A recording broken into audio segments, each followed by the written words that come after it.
Welcome to the Real World. My name is Cameron. Thank you so much for joining us here on episode 69 of the Real World podcast. Today's episode is all about Star Wars. Thank you. Make sure you hit the like button, hit subscribe, hit the bell so you get notified of all our videos. We really appreciate you being here and supporting the channel. We're all about movies here, and today's episode is about a very specific movie franchise. That is Star Wars. So we're going to talk about the entire timeline, all the movies, shows, books, comics, games, you name it. We're going to discuss it here. But first, let's kick things off with movie news. Fall is getting a sequel. Actually, it's getting two sequels. The original film Fall is coming back. So we're getting two more films in that franchise. Very unexpected trilogy. It was a very low budget, but ended up doing very well at the box office and on streaming. So that film is getting two sequels. We don't know the titles yet. Fall, Fallen, Fallen Again, Rise, Fall. I don't know what the other titles are going to be, but it should be a lot of fun to check those out. So be on the lookout for those. Christopher McQuarrie claims he is working on the script for Sicario 3. There is no director or cast announced yet, but the third film in the Sicario franchise is currently in development. I'm a huge fan of this writer and director, so I'm curious to see what he does with it. Kingdom of the Planet of the Apes debuted their first trailer this week. This looks like an excellent continuation of the Planet of the Apes franchise, which has been going on for several decades now. The most recent trilogy, of course, was extremely popular. Wes Ball, the director of the Maze Runner trilogy, is helming this particular entry in the franchise, and the trailer just got me very intrigued, very interested. I'm very excited about this next film. The Fall Guy trailer was released online. This looks like it's going to be a fun kind of action comedy, loosely based on the television series of the same name. This one stars Ryan Gosling and Emily Blunt, along with Aaron Taylor Johnson. And it seems to be kind of an ode to stuntmen, which is why it's appropriately directed by David Leitch, former stuntman turned director. He's helmed films like John Wick, Deadpool 2, last year's Bullet Train, and this looks like it's going to be a lot of fun. So I'm very much looking forward to this one too. Nick Cage comes out against AI. He was very critical of his recent cameo in The Flash, says he did not shoot that scene. He shot something totally different and thought it was a nightmare. Thought it was inhumane what they did with him and his persona. So very much anti-AI. Scarlett Johansson has sued an ad company who is using her likeness in an AI ad. And so this is definitely becoming an issue that I'm sure will be addressed in the future. All right, folks. Well, that's it for movie news. It's time to jump into our main topic today, which is Star Wars. We are discussing the entire Star Wars timeline, going through every movie, show. We're going to mention some of the books and comics and maybe some of the video games. We're going to talk about all of it here. So I've got two experts with me, two huge Star Wars fans who we talk Star Wars all the time. I've got Josh joining me again. How you doing, man? Doing well. Thanks for having me on. I'm really looking forward to this episode. Yeah. It's been a long time we've been discussing doing this, so I'm glad it's finally here. And then, of course, joining me again is Ben. How you doing? I'm doing great, man. It's great to be back for the third time, I believe. That's right. Yeah, absolutely. Ben joined us recently for the Martin Scorsese podcast, and he joined us for Indiana Jones, which is another favorite film series of mine. But Star Wars definitely has a special place in all of our hearts, I feel like. And so we're excited to get into this discussion. Now, Star Wars, of course, created way back in 1977 by Mr. George Lucas. He, had been working on this sci-fi fantasy idea for several years. He originally wanted to make a Flash Gordon movie, but couldn't get the rights. So he kind of created his own science fiction universe. And of course, now it consists of tons of movies, games, TV shows, comics, books, video games. So it's really just essentially a story about one family, the Skywalker family. And as they have a strong connection to a mystical energy field called the Force, and they get involved in several conflicts throughout several generations, involving religious institutions, political figures, military forces, and galactic governments. So it's a big, sprawling space saga, kind of an epic saga. And of course, when George created this, it was really nothing like it. So it kind of became a worldwide phenomenon overnight, and no one was really expecting it. It came out of nowhere, became the biggest blockbuster of all time when it was released, surpassing Jaws. And so, it's a pretty big deal. Now we've got theme parks now and all kinds of other things going on. So a lot of different people behind the scenes will be talking about. But if you're a Star Wars fan, or if you don't really know much about Star Wars, this will be a great podcast for you to kind of get acquainted, and it should be a lot of fun. So let's jump right in. All right, folks. So we start off with this. First of all, they released this official timeline, because I'm so glad Lucasfilm did this recently. I think it was at the most recent celebration they did, showing us each era kind of that they look at as the Star Wars timeline. So we're going to go by era through the whole thing. The first era is the dawn of the Jedi, is what they call it. And there's really nothing here. There's been no shows, movies, games, comics that really cover this era, sort of an unknown era. We do know that the upcoming film by director James Mangold will be the first thing that takes place in this era. There's no title for this film yet, but it's essentially the origin of the Jedi. The first person who kind of comes in contact with the Force and discovers it. James Mangold claims this is going to be a biblical epic in the same vein as Ten Commandments and Ben-Hur, which got me very excited. Those are two of my favorite movies of all time. So really excited about this. I'm just curious what it's going to be. You know, he doesn't, I don't know if there's going to be lightsabers in it, or is there even going to be hyperspace travel at this point in the timeline? I think it's supposed to be 25,000 years before episode 1. So we're going way back into a totally unknown time era here. What are you guys' thoughts? Josh, you want to kick us off? What are your thoughts on this new era that we're going to get introduced to in the coming years? I'm just excited for it. I mean, I guess I didn't really think about it beyond just James Mangold's film. Like, as far as developing an era, I didn't really think about it like that, but that makes me even more excited. James Mangold is one of my favorite directors. Logan and Ford vs. Ferrari are like required viewing if you haven't seen them. Amazing films.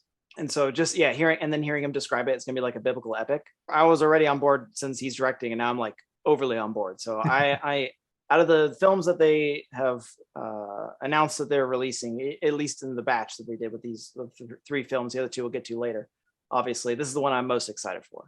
Awesome. Ben, what are your thoughts on this era? When they announced it back in Star Wars Celebration, I was a bit puzzled, to be honest with you, because, you know, we've been getting so much Star Wars lately, I kept contemplating, like, how are they going to keep things fresh, you know?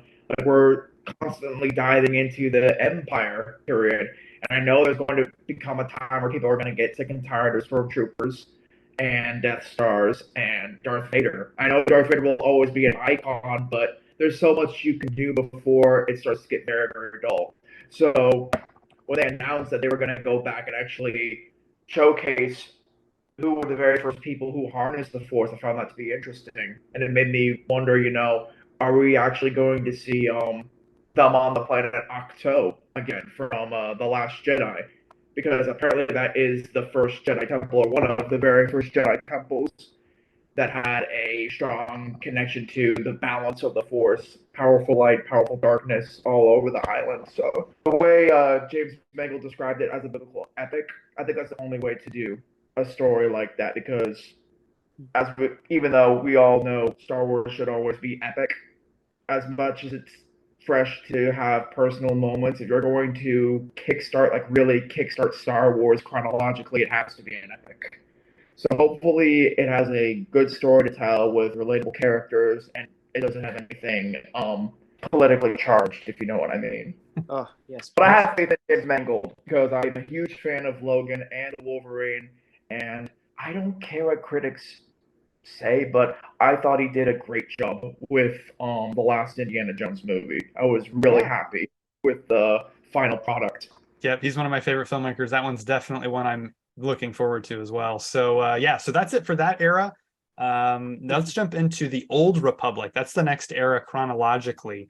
The Old Republic, this is another era that really hasn't been explored in depth in canon. Now, of course, Legends, if you want to go into Legends, there's tons of, you know, video games, the Old Republic, Knights of the Old Republic, you know, Darth Revan, all these very popular characters and storylines, but nothing really much in canon that we know about this era either. Are you guys fans of, I don't know if you guys have played those games. I've never actually played them. I'm a huge fan of the cutscenes. I've seen those on YouTube. There's one for the Old Republic video game that I really like called Return.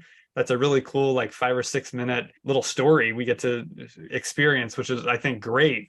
So I'd love more of that kind of stuff, but I'm not super familiar with this era. Again, we don't have a lot from it in canon. But Ben, why don't you give us your thoughts first on the Old Republic era? I've had no exposure to the Old Republic. I familiar with the video game. I have a couple friends who still play it, and they keep encouraging me to join them, but I just never had the time to actually get into the PC realm because I'm a PlayStation 4 gamer myself. I just play PlayStation 4. But I know about Darth Revan. I know everybody loves Darth Revan, and they want to see him in live action, and hopefully, based off their opinion, Keanu Reeves plays that character. But other than that, I don't know that much about the High Republic. It seems cool. I know that there are a couple books that they've been starting to publish about the era. Some good, some bad, but that's Star Wars. It's never going to be 100% amazing for everyone.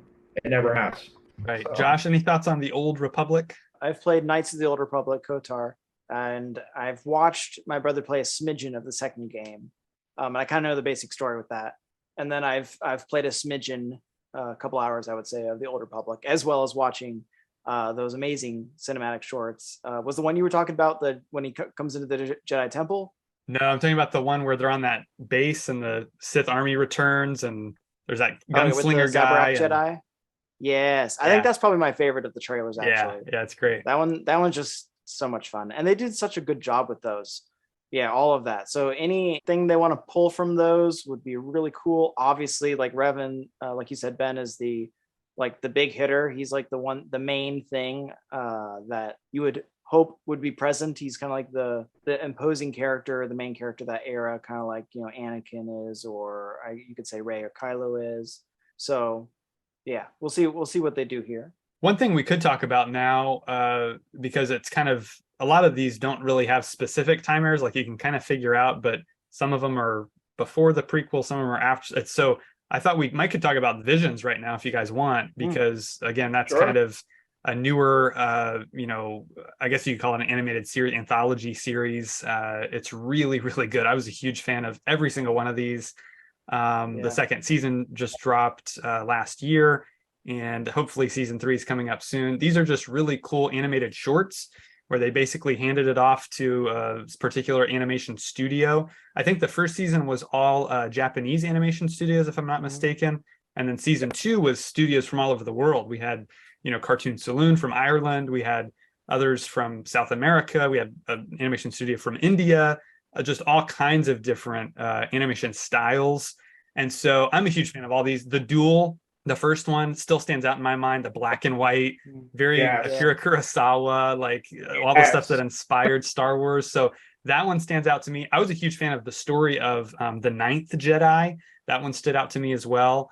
From season 2, Journey to the Dark Head was one that stood out to me big time, and Away's Song, which is the final one of that particular batch of shorts. Those all stood out to me, but like I said, all of them are so good. Some of them are more funny, some of them are darker. We've got a lot of different variety there, which I think is great. I think Star Wars needs to do more of that. So Josh, give us your thoughts on Visions. Anytime you're gonna do Star Wars anime, like please just give us more. And then I like that they branched out with other animation studios around the world. Instead of like just focusing on one country, they just kind of let everybody have a crack at it, which is pretty cool. And you can see the different cultures reflected in that, and even some of the behind the scenes stuff. Like I know for what was the first one, season 2, Sith, I believe that was a Spanish studio that did it. The director talked about like kind of what it went into that with a Spanish influence, which was kind of cool. But yeah, as far as season 1, I agree. The Ninth Jedi, I think over the whole show, actually, both volumes, I think the Ninth Jedi is the standout to me, and I could take a movie of that. It was the longest one, so that's at least good. And like the Duel you said is very just visually arresting. Another one I liked from season 1 or volume 1 was The Village Bride.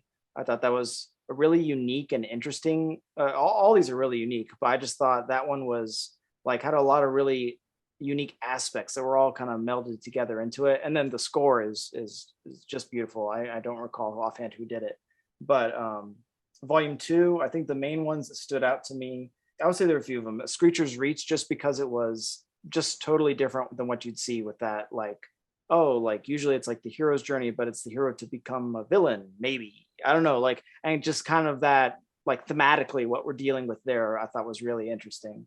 And then Sith just was visually really cool to see how they did all that, and they had really good lightsaber fights and stuff like that. And then the Sky Dancer I thought was really good.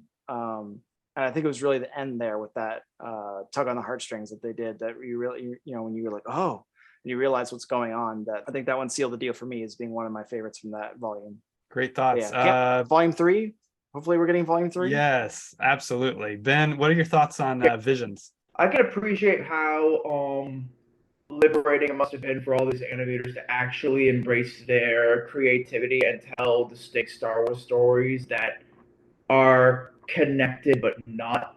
Yeah, I just find that encouraging, that there's still people who are able to still have the liberty to showcase their own creativity and not be restricted by deadlines and only have Star Wars feel one particular way. So, like you said before, with the very first short, The Duel, was it called The Duel? Yep. Yeah, I remember the titles, my apology. I love how he just embraces Akira Kurosawa, and it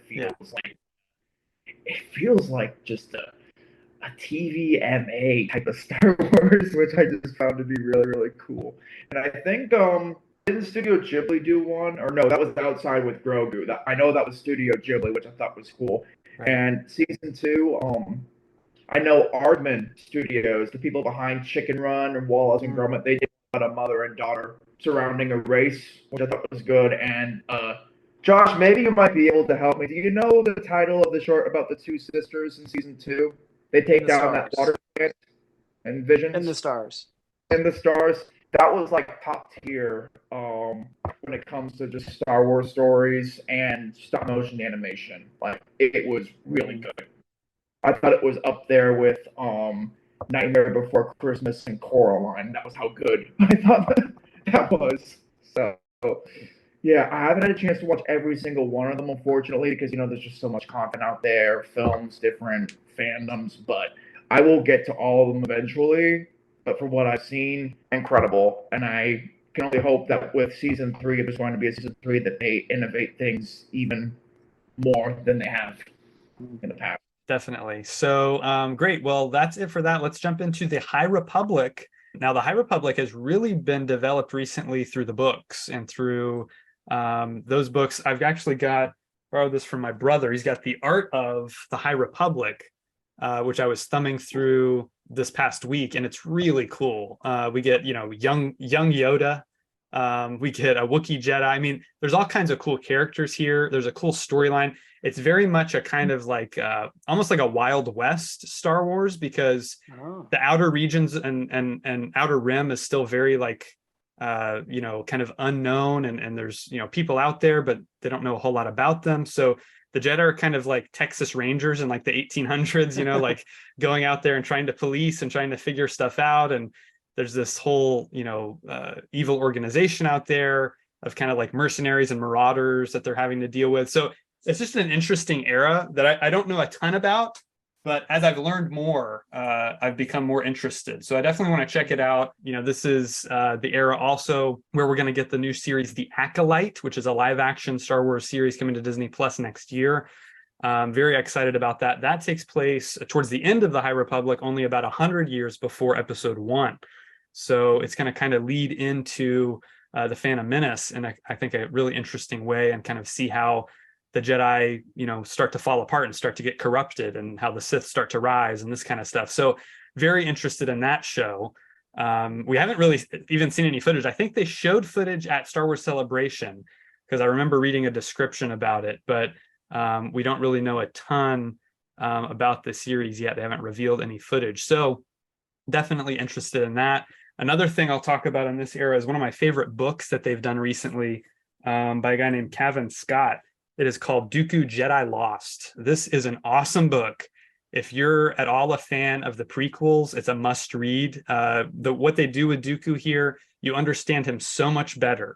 They go really into his backstory more. It's got a parallel story with Asajj Ventress as well, if you're familiar with her from Clone Wars. So it's kind of a flashback narrative as she's learning about him. But definitely highly recommend Dooku Jedi Lost. If you read any book, this is easily my top 3 favorite Star Wars books I've ever read. So highly recommend that. Couple other things we can mention here is Tales of the Jedi. A couple of these shorts technically take place in this era just before Episode 1. Ahsoka and her birth, we see her as a young child discovering the Force.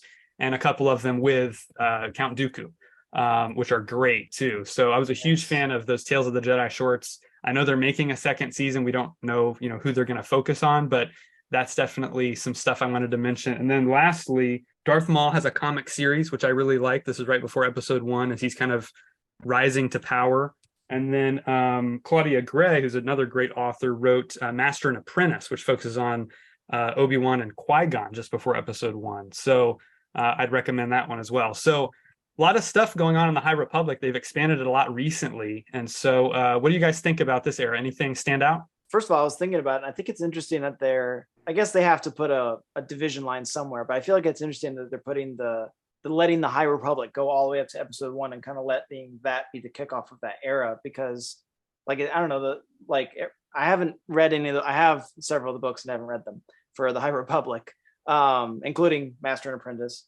I need to pick up that Dooku one though, but I feel like that's like such a separate era from like what we see in the Phantom Menace and everything that's going on around that time, and even stuff in the EU or Legends that was coming out at that time. Like, it just seems like a totally different era, and it seems as though the Jedi have been operating in the way that they do in episode 1 for a long time. So it's kind of interesting that it seems like they're kind of blending it a little more, which I don't know. It'll be interesting, like what you said with the Acolyte. It'll be interesting to see exactly how they weave things.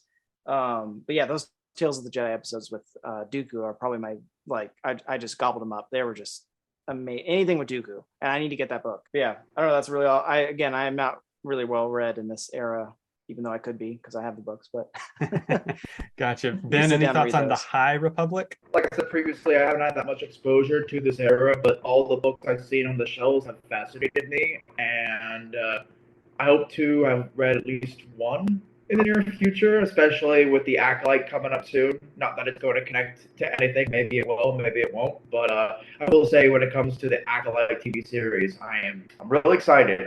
And I like the idea. I believe it's supposed to be more about the Sith and not the Jedi, if I'm not mistaken, in the show. So I think that's a fresh perspective for Star Wars, because everything we've gotten starts with the Jedi or the good guys, never the bad guys. So I like that. Even though, actually, no, I take that back. They did. I don't know if you played any of the games. Star Wars Battlefront 2 started with the bad guys and showed them shift to becoming good. So I'm not saying the Acolyte's going to be that, but I think it would be interesting to see who the Jedi were 100 years before Phantom Menace, before they became emotionally dull. Because I'm pretty sure when they started out, they probably used their emotions, but when the Sith came in, they're like, we need to limit ourselves more and more and more so that we are not vulnerable to darkness. So... Right. A lot of promise era, and I only hope, like I said before, that they don't politically push anything. Just tell a story, add mythology. I'm hoping for something mythological, like what we see in the Clone Wars and in Rebels. I hope there's some sort of narrative thread to that. So, yes, absolutely. Yeah. Totally agree. All right, guys, let's jump into the next era, which is the Fall of the Jedi. So this is where we pick up with episode 1, the very first film chronologically. 4th, if you're looking by release date, released 1999. Episode 1, The Phantom Menace. George Lucas returned to the franchise as both writer and director. And, this was the buzz around this movie was huge. Ended up grossing, over $1 billion. And, it's just another Star Wars box office phenomenon. Critically, it didn't do as well. Critically, this one, was not as well received by, critics or many fans. Many fans still don't particularly appreciate this movie. I've grown to enjoy it, and I see the flaws, but I was 7 when I watched it, so I'm a huge fan of Jar Jar and Little Annie, and his pod racer. All that stuff. I just have a blast with this movie. I think it's tons of fun. It's a movie that he does unexpected things and how he introduces characters and different things into the world. It's a very different looking movie than the original trilogy. I think that's what threw some people for a loop. It does feel very different. It's got just a different architectural style. The production design, all of it is just so unique. He's, of course, pushing the boundaries of computer-generated effects, which Star Wars is known for. And so, all of that stuff I really like. I like the characters a lot. Qui-Gon's become one of my favorite characters in all of Star Wars. Darth Maul is, of course, an iconic villain. What they did with him later in the Clone Wars is incredible. So he's, become a favorite as well. Really enjoy the vast majority of this movie. Now, there's some dull dialogue. There's some kind of wooden delivery. George Lucas is not known as an actor's director. He's more about the story and the mythology and the technology and that kind of thing. But overall, I still have a blast with this. I watched all these this week, and I still had a great time watching it. So it might not be my favorite of all the Star Wars movies, but it's one that I definitely still enjoy. Tales of the Jedi, the Sith Lord is the final Dooku episode that overlaps with this film. We get introduced to Yaddle, voiced by Bryce Dallas Howard, and we get, the kind of backstory of Dooku and Palpatine and all this. It's just such a great episode. I highly recommend it. If you're going to watch episode 1, it makes a great companion piece to that. Of course, then we have episode 2, Attack of the Clones, where, we have the introduction of the Clone Wars. Anakin's grown up. Now it's 10 years later. And we develop his relationship with Padme, the tragedy of his mother passing away and what that does and how that affects him. We have the kind of noir detective story going on with Obi-Wan there, which I think is a lot of fun. Introduced Jango Fett, which is really cool. Then, of course, we jump into the Clone Wars series, which is my favorite thing about this era. It fleshed out the universe so well. We traveled to so many different planets, introduced to so many different characters. Ahsoka being the primary one, who's now got her own show, which we'll talk about later. Of course, as I mentioned before, they brought back Maul here. We've got characters like Bo-Katan, Pre Vizsla, Cad Bane. Some of my favorite characters in Star Wars, honestly. These people, I really like the whole Mandalorian angle. That really is a favorite part of Star Wars for me as a whole. I will mention as well Genndy Tartakovsky's Clone Wars series, which is technically not canon anymore, but it's a lot of fun, and it's on Disney Plus, so you can check it out right now. It's a 2D animated series. Each season is only about an hour long, so you can literally watch the whole thing in 2 hours. But it's really cool what he did with that. So yeah, there's tons of episodes. I could talk about this whole series so long. There's so many great episodes. I mentioned the Mandalore arc. There's several that take place on Mandalore. All that stuff is great. Big fan of the final season, which unfortunately is not on Blu-ray. I've got the Blu-ray box set here, but the final season is not available because they have it exclusive on Disney Plus, of course. So, but the final season's great. The way it overlaps with episode 3. Of course, episode 3, Revenge of the Sith, is the final film in this era, and it chronicles the turning of Anakin Skywalker to the dark side and to Darth Vader. I find that one to be the best of the trilogy because it's so emotional and tragic. I think Clone Wars just makes this movie better as well, because we really get to know Anakin and Obi-Wan and their relationship and what they've gone through. And so it makes it a lot more impactful when they have that final lightsaber duel, which is just incredible. I mean, the choreography on that is second to none. John Williams' score is, of course, incredible there. Order 66 is a heartbreaking moment. Just so many great, iconic Star Wars moments happen in that film. General Grievous is another character that was introduced there, which is great. But yeah, what they did with that and with the final season of Clone Wars, the way Dave Filoni, made those overlap, and we're getting Ahsoka's story alongside Anakin's, and it's just wonderful. Absolutely wonderful. So yeah, definitely a fan of this era. This is kind of the era I grew up in when I was younger, going to the theater and seeing these movies. So definitely a very special era for me. Ben, why don't you go ahead and jump in and tell us what you think of the fall of the Jedi era? I think ever since I've gotten into Star Wars, which was the prequel era, my opinion surrounding the era has changed drastically from time to time. When I started, I thought it was cool. It made me want to wield lightsabers and whack people. It made me want to quote from Star Wars and just embrace the mood swings of Hayden Christensen. Even though the older you get, you realize, man, Hayden Christensen is a terrible role model when it comes to flirting with girls or actually just being a proper adult in general. So, yeah, the older I get, I've become a bit more critical, and I realized how drastically different it was compared to the original trilogy, which I I'll let people know the original trilogy I still think is the best in my opinion, but I do acknowledge it has great visuals. I think this was meant for the adults who are watching Star Wars, not necessarily the children, but I will say the political infiltration story arc, it's interesting.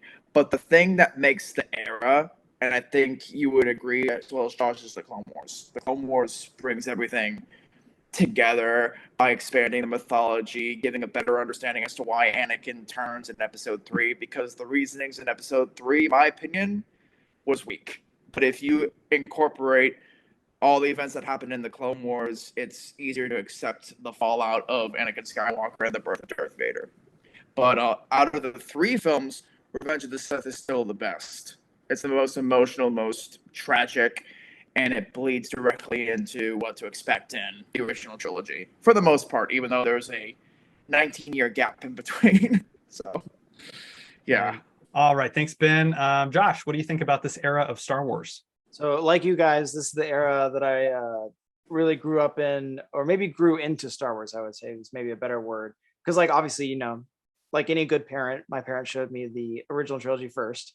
Yes. And actually, these Great were parents right there. Yes. And well, actually, I don't even know if these were out at the time, so they couldn't have really. But Right. I know they wouldn't have, because I didn't even see the first 2 in theaters, Phantom and Attack of the Clones. It wasn't until Revenge of the Sith that I was able to see one in theaters. But this whole era of those, at least those 3 movies, is really the era that not only just the movies, but even the Legends series is like some of the younger books like Jedi Apprentice, Jedi Quest, and then later The Fall of the Jedi, which are excellent books by Jude Watson. You should still check them out because they're still really good reads, even though they're not canon. So just that whole era is what I really grew up into, and kind of like what you were talking about, Ben. Just like seeing different things in the world that we didn't before, and really exploring like a different side of Star Wars, and just kind of, I don't know, kind of like at the height of the Jedi, and you know, you just like, I don't know, it's just really fun. And I think, like you were saying too, Ben, I went from like really liking it, and then kind of like, you know, you hear all the negativity, and you know, you kind of see it as well. And just as time goes on, you know, different things, and so my view of the prequels kind of went down a little bit. But now I think since the last time I saw them a couple of years ago, it's kind of, I guess, kind of been restored a little bit. And 2, Yes. just any time I really think about, like, remember back into my childhood, and like, okay, so like just like the really fun side of Star Wars, and really like I said before, that exploratory of all these different planets and all this, just like living in that time period as I grew up with like the books and everything, and just like remembering all of that just kind of reignites that fondness I had for those movies. So, you know, like we said, they're not like perfect movies, they're not the best or whatever. The original trilogy is still the best. But I really do enjoy those movies. And yeah, and I would agree that the Revenge of the Sith is probably my favorite of those, or no, is the best of those 3, but I would say that the Phantom Menace has probably become my favorite of the 3. Really? Yeah, and I think Liam Neeson has most to do with that. Yeah. With Qui-Gon. Between him, Obi-Wan, and Ahsoka, I think they're my 3 favorite Jedi. So, and that's 2 out of 3 right there. Yeah. There you go. It has the best, I will say it does have the best duel. Episode 1, my opinion. Yes. I think the Darth Maul fight is the best lightsaber duel of the prequel trilogy. As much as I like the Mustafar duel, the duel of the fates doesn't feel like a dance, which is what the Mustafar duel feels Yeah. the more I watch it. So, it's like a huge Yeah. ballet over lava. Yeah, leaning into the opera side of the space opera. Pretty much. Yeah, but also, like you guys said, the Clone Wars is really the highlight, even beyond the movies, for this era. Like, just if you haven't seen it, do yourself a favor and watch through it. Definitely. Because it's yeah, like you said, and you were naming some of the characters, Cameron, you know, like Ahsoka, obviously, and Cad Bane, I think, is my favorite bounty hunter. So just his appearance here, like, he didn't take that many episodes to win me over as my favorite bounty hunter. He's just like so cool, and I don't know who did the voice acting for it, but just Corey Burton. Yes, and the sound design they did for that as well, which I'm sure was Matthew Wood. It's just excellent, and huge brim. Like, it's just such a stylized, really cool character that even though he may not be the most tricked out bounty hunter, he's like one of the coolest. So just different things like that, and obviously Ahsoka's story and several of the story arcs you mentioned are really good, as well as D. Bradley Baker's voice acting for the clones. Like, someone's got to have a tally somewhere of how many different clones he's voiced for all of these shows. And like, there's your standard clone trooper, and then there's all the other ones that all have unique voices and personalities. And you don't even think about the fact that it's all one person doing it. It's just kind of astounding. It is.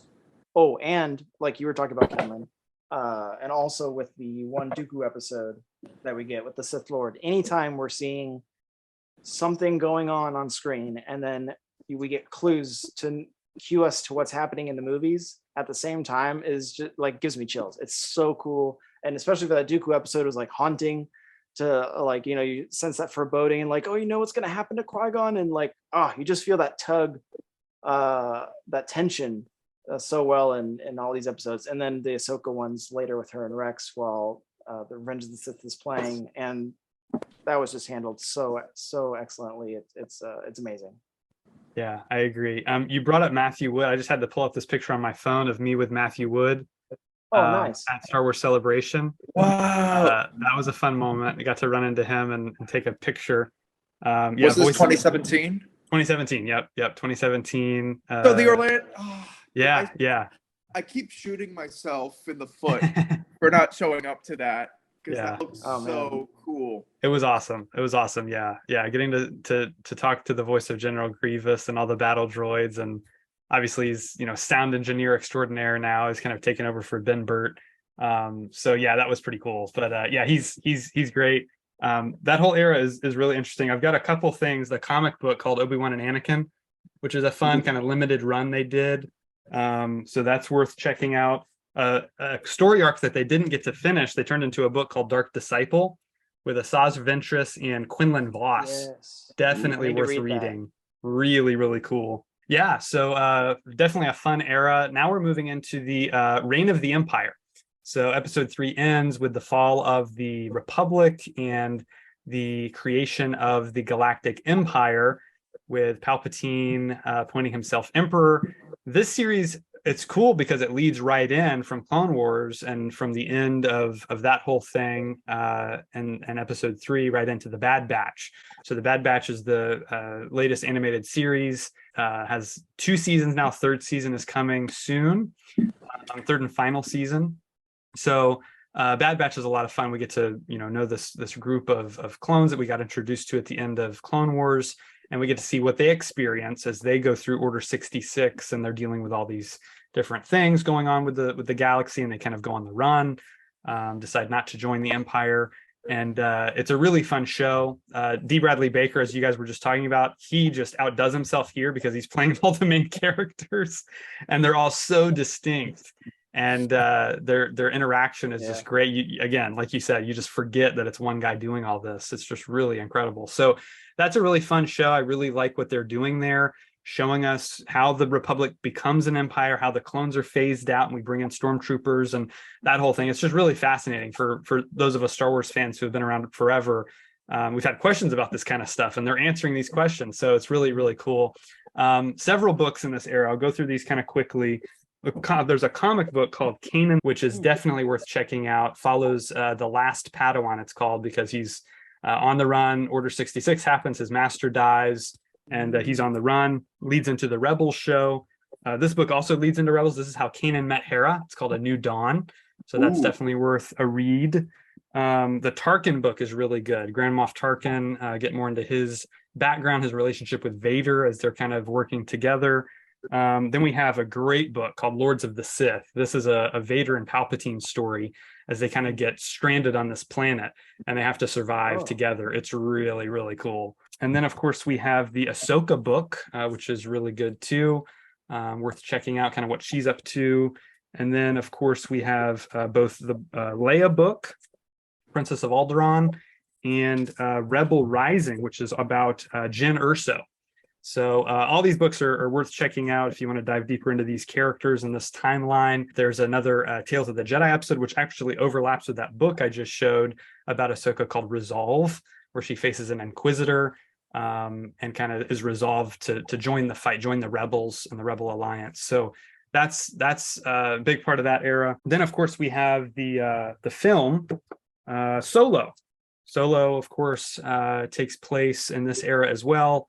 I really had a blast with this. Ron Howard directed it. He's just an expert director.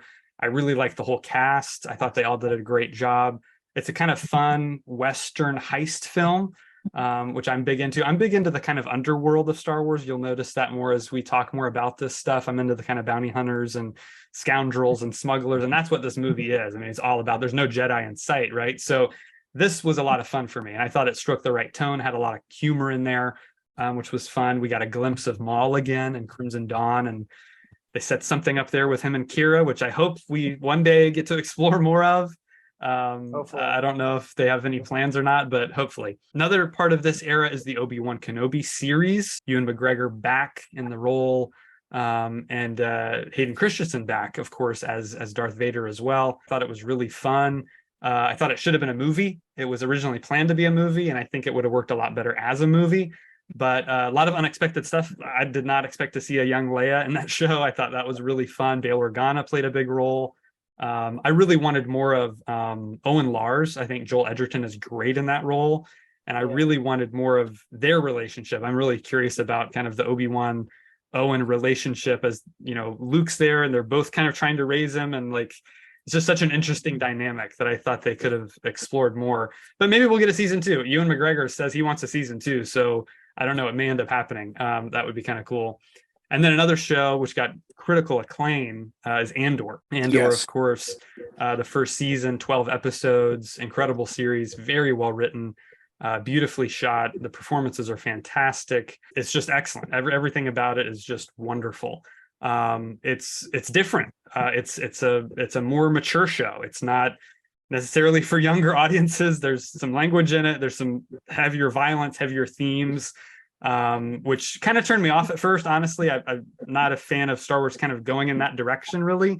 I don't mind branching out a little bit, but I still feel like Star Wars should always be for the family to watch together, and this really isn't that. But I still had a great time watching it. It fleshes out the world very well, and I'm very interested in what they're going to do with season 2, which we'll talk about in just a minute. But that's kind of it. That's what we have in canon right now for the Reign of the Empire era. Josh, go ahead and give us your thoughts on this this time frame here. I think it's interesting because it almost, like, some of these are so close to either Revenge of the Sith or the original trilogy that it almost, like, I forget this era exists. Like, I just think of it as a prequel to the original trilogy era, or the Age of Rebellion. I kind of just merge them in my mind. I kind of forget that they're 2 different eras.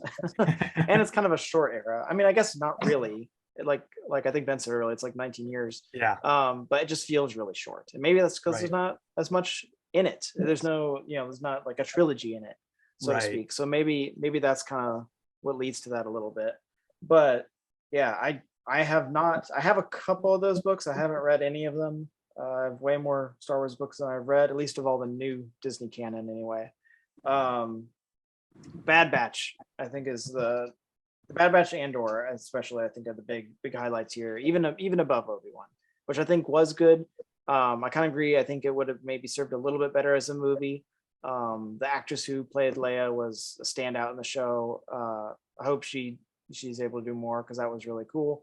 And obviously, the whole climax of the show is awesome. But Bad Batch it took me by surprise.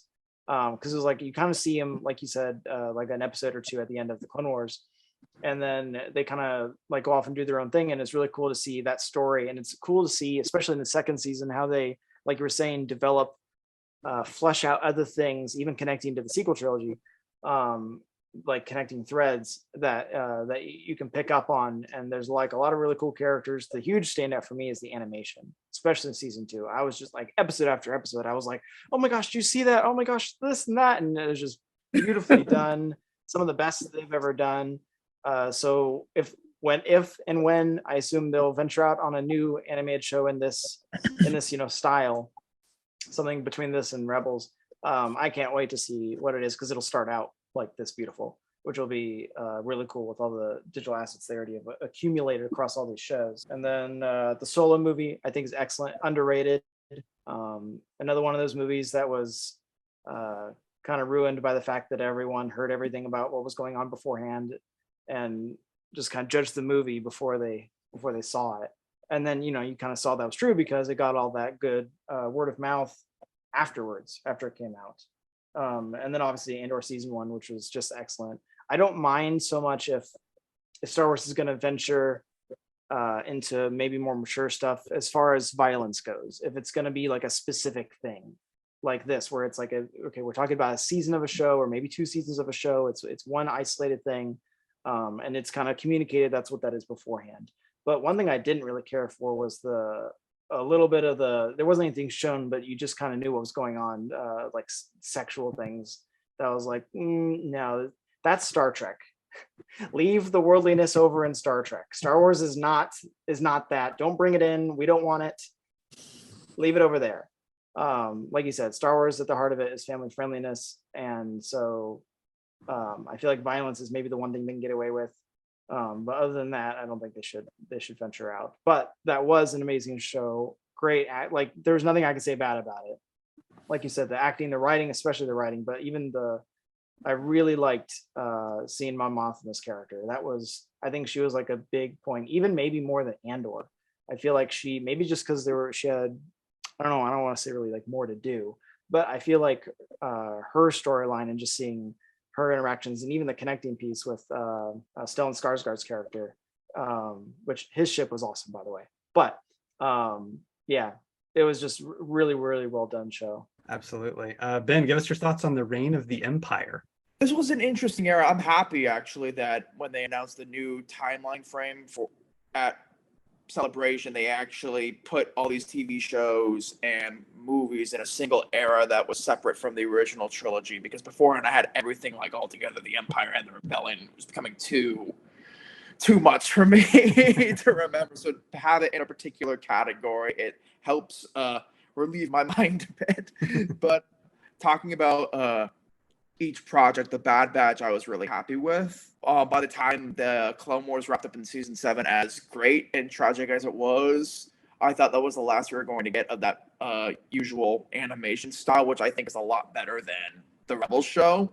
And I'm really hoping that they use it in the other eras of Star Wars. If there ever going to be any more animation shows, I hope it's in that style. But I loved the characters. I love that it showcased the destruction of Camino.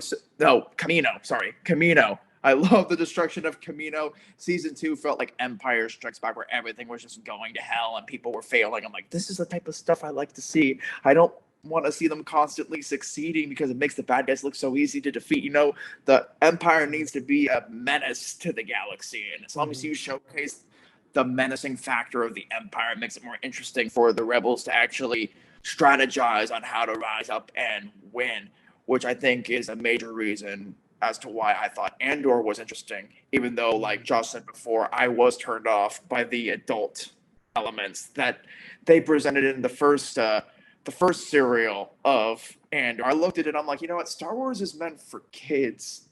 This doesn't align well with George Lucas's claims that Star Wars is a film for 12-year-olds. It doesn't, because I don't think 12-year-olds think about that. I mean, I hope not. I hope they don't think about that. But yeah, going back to what I said, the Bad Batch was great. Season 1 was excellent. Season 2 was excellent. I really hope this third and final season that they're developing sticks the landing and that it bleeds into whatever project or chapter which happens next.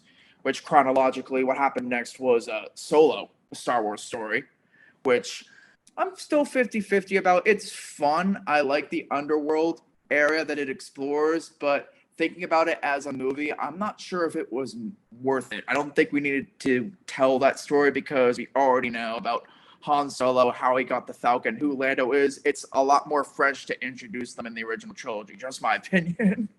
But it's still a fun movie, even though half the time it reminded me of that Rankin Bass special, Santa Claus is Coming to Town. Yeah. Every milestone, like, oh, so that's how he met Chewie. Oh, so that's how he played the Millennium Falcon. Oh, that's how the ship made the Kessel Run at 12 parsecs, Right. Yeah. But yeah, fun movie. Obi-Wan Kenobi, which came out last summer, I thought was good. I thought it was really, really good. The female character, I'm not sure we needed to be with her that much. Just my opinion, because it's an Obi-Wan Kenobi show. I wanted to just stick to Obi-Wan Kenobi and his quest. Which, by the way, I was surprised that we actually got to see Leia. I didn't expect to see Leia in Obi-Wan Kenobi, and the actress who played her reminded me so much of Jake Lloyd from Episode 1. I'm happy they chose someone with the energy of Jake Lloyd from Episode 1, even though people are like, that's not really acting, that's her being her. I'm like, so? Leia's a kid. Great. She should be stubborn. She should be sassy, and I love it that she develops this relationship with Obi-Wan Kenobi, because it makes the final scene with Obi-Wan alive in Episode 4 more impactful, because he's had a relationship with both Leia and Luke. Seeing them together right as he is about to take the final blow, it's more impactful to me. So I'm really happy that in the Obi-Wan Kenobi show, they actually explored Obi-Wan's connection with Leia and how much she reminds him of Anakin, who he has to confront later on. So it fills in a lot of gaps, like how Obi-Wan becomes the wise old man in the desert, because I knew he couldn't have stayed the same way for 19 years. I'm sure there must have been a period where he pretty much lost his mind and realized, I can't be anything like who I was anymore if I want to live and survive and protect Luke. I can't. So there's a lot of interesting things. I love that it had the Grand Inquisitor who shows up later on in Rebels. I love seeing the Emperor at the end, which I thought was cool, even though his voice sounded a bit off. It didn't sound as raspy as before. And seeing Qui-Gon again after so long, that was perfect. That was a perfect ending. But thinking on the overall series, yes, I do agree it may have been better as a 2.5-hour film. And I would have killed off the female character with Vader. Vader should have just killed her off. That's just my opinion. She had her moment. She fulfilled her vengeance, and she fails. That's life, pretty much. That's what I would have done. So yeah, Kenobi was cool. Andor was awesome. I may not have gone with 4 episodes per serial because I thought things were a bit too branched out and I wanted things to go a bit quicker, have that energy that I'm familiar with Star Wars, even though I know this is not meant to be a serial-esque space adventure. It's more like a psychological breakdown, 1984 meets Tale of Two Cities type of story. So, yeah. Interesting. Andor season 1. Sadly, I wouldn't say it's for kids, but it's a good addition, and I hope that season 2 starts to make things feel more like Star Wars and less 1984. And hopefully they control the language a bit more next time around. Because I heard a rumor that they wanted to use the F-bomb. They wanted to drop the F-bomb in one particular scene, but Disney said, heck no, you're not doing that. For good reason, and I appreciate that. Yeah, that's one time I like studio oversight, when they kind of rein in the depravity of man. Right, exactly. They do it for money, but they still do it. That's true. Yeah. Great. All right, guys. Well, we're into the Age of Rebellion now. The Age of Rebellion kicks off with Star Wars Rebels. So Star Wars Rebels is my favorite of all the series that they've done, animated or otherwise. It is just fantastic. The family element we get between these characters, their relationships, what they go through together, introduction of characters like Thrawn, and bringing Ahsoka back into the story, and it's just incredible. And I just love all these are original characters to this TV series. They didn't like show up in a movie and then they showed up in this series. It's all original. It feels very fresh, yet it harkens back to the original trilogy, that Ralph McQuarrie art style. I mean, all of that stuff is so apparent. And it's just, again, building the mythology, what they do with the Jedi temples and the wolves and all these different things, these ideas that Dave Filoni has brought into Star Wars after being George Lucas's apprentice, right, on Clone Wars for so many years. He's kind of taken the reins in many ways and continued that kind of mythology building that George Lucas is such a big fan of. So yeah, I'm a massive fan of Rebels. It's a great series, all 4 seasons. It's one. I like that it's all one story, really. I mean, it's kind of all wrapped up, even though we're kind of getting this continuation of it now in Ahsoka. It really feels like a complete story, and they just did a great job with that. I will mention this Lando comic series, which is kind of fun. Some kind of unexpected things happen in this comic series. It's only about 5 or 6 issues, I think. but it's really fun to read. It's him, before episode 5, before we meet him in episode 5. So it's pretty neat. Andor season 2 is right here as well. Again, this is going to lead into Rogue One. We don't know. I think they confirmed it is another 12 episodes, so it'll be another a big series here. One other thing I wanted to mention was, speaking of Lando, he's getting his own movie. This was announced just a few months back that what was originally planned to be a series starring Donald Glover, who played the role in the Solo movie. They've now turned that into a film, and he's writing it with his brother. And so that should be interesting. I don't know, there's no release date on it yet or anything, but I'm assuming it'll probably take place in this era, sometime around Solo or thereafter. So very curious to see what that's going to end up being. Again, we have no details on it, but I'm just kind of curious about that. After Andor season 2, but before Rogue One, we have this novel called Catalyst. This is a great novel. This makes me like Rogue One a lot more than I did. They go deep into the backstory of Galen Erso, Orson Krennic, more into the Kyber crystals and the Death Star and the whole thing. It's just a really, really well-written book. James Luceno, who's written many Star Wars novels, wrote this, and gives you a lot to hold on to when you go into that Rogue One movie. So I highly recommend that book. Then, of course, we do have Rogue One, the movie, which, of course, I think is great. It's, does so many cool things. Again, giving us all new characters, a lot of characters that I really like here. It's got incredible third act. That whole battle on Scarif is just incredible. The space battle up above, the battle on the beach below. I mean, it's just one of the great third acts of any Star Wars film. So very, very well done. There's a little bit too much fan service in that movie for me, though. There's a couple moments that kind of take me out of it. Like they show you like, oh, remember that thing? And it's kind of like, oh, okay, but I didn't really need to see that.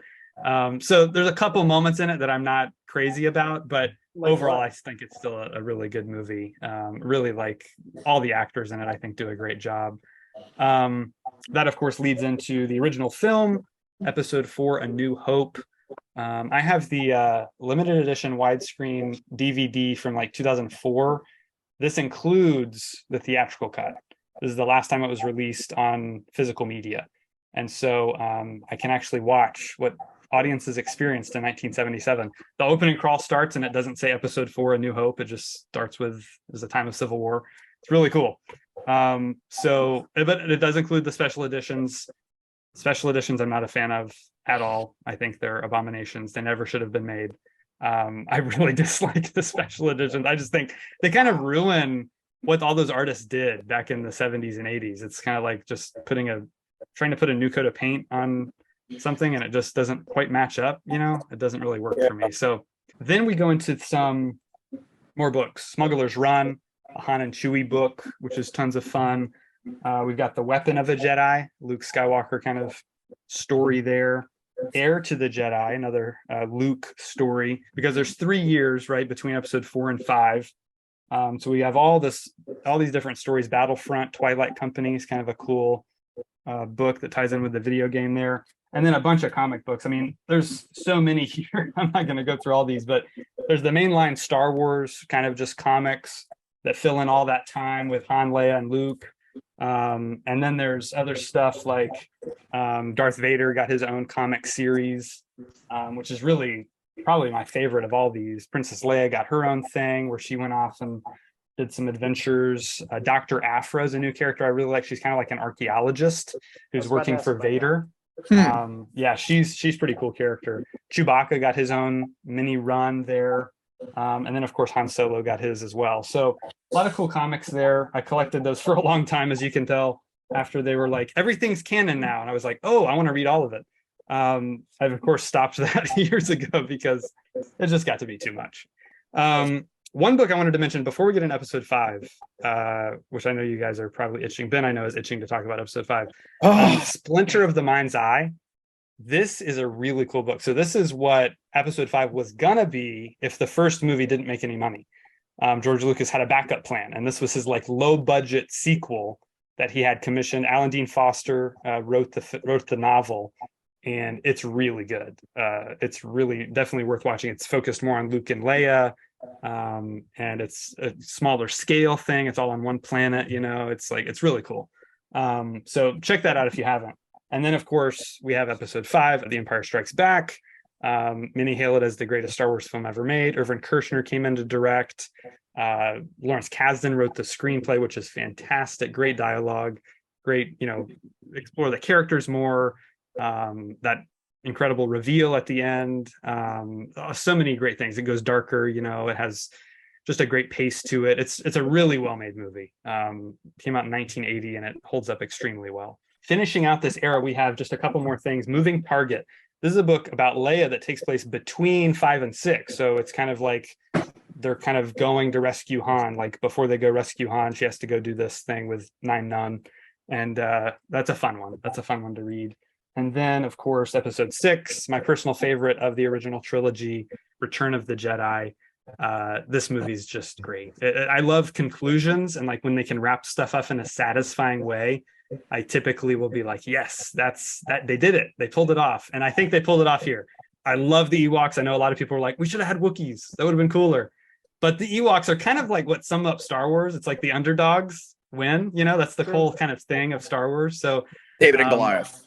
Exactly. Yeah. So I'm a big fan of episode 6, the redemption of Vader. I mean, the whole lightsaber duel, it's just so emotional, and Ian McDermott as Palpatine and that, just good, the lightning and just all that stuff. Oh man, it's great. It's great. The opening too. The opening scene is probably still my favorite opening. Jabba's palace. It's just so creepy. And then they have the whole action scene on the sail barge, and he ignites his green lightsaber. You're like, whoa, he's got a green lightsaber now. It's just great. It's just really fun. Great Star Wars storytelling, and that closes out the era here of the Age of Rebellion. So, Josh, give us your thoughts on this era. Yeah, this is probably, I feel like, maybe the most dense, the most packed era, just because obviously we have the original trilogy, and then we have an entire show of Rebels. So it's kind of like, I guess, a foil to the prequel era. But it just feels like that there's like so much here. Rebels is an amazing show. I like Ben. I do prefer the Clone Wars animation, but like by the end of it, I don't really notice as much, aside from the atrocious looking Yoda that we get. But I think for Rebels, for me anyway, it took about a season, towards the end of the season, to really get going. And I think part of that was, like you said, because new characters, and those things take time. It's gonna happen no matter what. But I think part of it too is it almost seemed like they regressed a little bit storytelling wise, coming off of the Clone Wars, and almost like reverted back to be more kiddie. So I mean, I don't know. That's just an observation, I guess. But by the end of the first season, with everything and like Ahsoka and Vader, and you're just like, all right, I'm in. Let's go. And of course, it's just uphill from there. And that's one thing that I think that's really interesting about these animated shows. I think all of them actually. Most especially, or most clearly, Star Wars, is each season gets better, and that's not something you could say about movie series, TV shows like that. That's not the trend. That's definitely not the rule. So I think that's definitely props to Filoni and the whole team at Lucasfilm Animation for this accomplishment of achieving each season being better, equal to or better than the previous, which I think is something that's really cool. And obviously, I can't wait for Andor season 2. Hopefully, we already got to see a K2 unit, or I think they called it something different, KX. I don't know, something, but we got to see someone like K2SO, so it'll be cool to see that him and Andor meet. And I feel like that'll inherently make it maybe a little more kid friendly, because I don't know, Alan Tudyk does such a good job as that character, and he's inherently funny. So I think that may liven it up a bit. And then New Hope, the best. It's the first. It's my favorite. I do agree that Empire is the best though, and Rogue One before that, obviously, which I think I'm kind of in the middle. Like I know people like, oh my gosh, it's one of the best Star Wars movies ever, and then people are like, I just can't get into it. I just nah. And so I think I'm somewhere in the middle, tending towards the love it side, which I do really like it. I don't know that. I think I need to watch it like maybe 1 or 2 more times for it to really be like, oh, this is one of the best Star Wars films. But it does have one of the best conclusions, like you said, and that whole ending scene is like, I can count. It's one of my top 5 scenes in all of the whole every Star Wars movie we've ever seen. That Vader hallway scene at the end is one of the best scenes in Star Wars. Period. I have not read any of these books here. Return of the Jedi is great. I don't mind the Ewoks at all. So really good era, solid, probably the most solid era, which because the original trilogy. Sure, Ben, give us your thoughts on the Age of Rebellion. Like what Josh just said, the strongest era of Star Wars, hands down. I agree. I didn't get into Star Wars Rebels until 2020 during the lockdown when I had nothing to do for like 2 to 3 months. I couldn't go outside of the house. I couldn't go to college. I couldn't see friends. So all I did was just watch TV show after TV show after TV show until the day I was able to get a job. So during which I did watch Star Wars Rebels. And like you said, I love the storyline about a young boy looking for his family, but as the show progresses, he realizes he's found his family or has been with his family the entire time. I like those type of stories. I love Kanan. I love Zeb. I love Hera, all those characters. And I love how it incorporates Ahsoka, who I thought, and I think everybody thought she was going to be a character who gets killed before or during the Jedi Purge, but it turns out she survived. So I know that was a head scratcher for many because we all thought, you know what, every single Jedi died except for Obi-Wan and Yoda. That's how tragic the Purge was. But now we live in an era where over like 100 Jedi survive still. So how big of an impact was this Jedi Purge? That's a question that people keep asking themselves, especially now we see more surviving Jedi throughout the entire run. But yes, Ahsoka, I think she is a much better realized character this time around, but also including her character arc in season 7. I thought in season 7 of the Clone Wars she was on fire. And then we go into Rebels where she's trying to figure out who she is past this whole Jedi regime. Is she still a Jedi? Is she not? Is she a brand new ideal that no one else is copying? You don't know. We just explore that, not through this show, but also through her own show, which happens much later down the timeline. Anywho, it's great. I love Thrawn, Grand Admiral Thrawn, and the World Between Worlds, which is explored. And I hope that we go back to the World Between Worlds and later pieces of content. So that's Rebels. I highly recommend it if you haven't seen it. Rogue One, it's a fun movie, I think as a Star Wars fan, it's a great watch. It's awesome to see one of the best battles put in a Star Wars film on the big screen with fan service. Some of it works, some of it doesn't.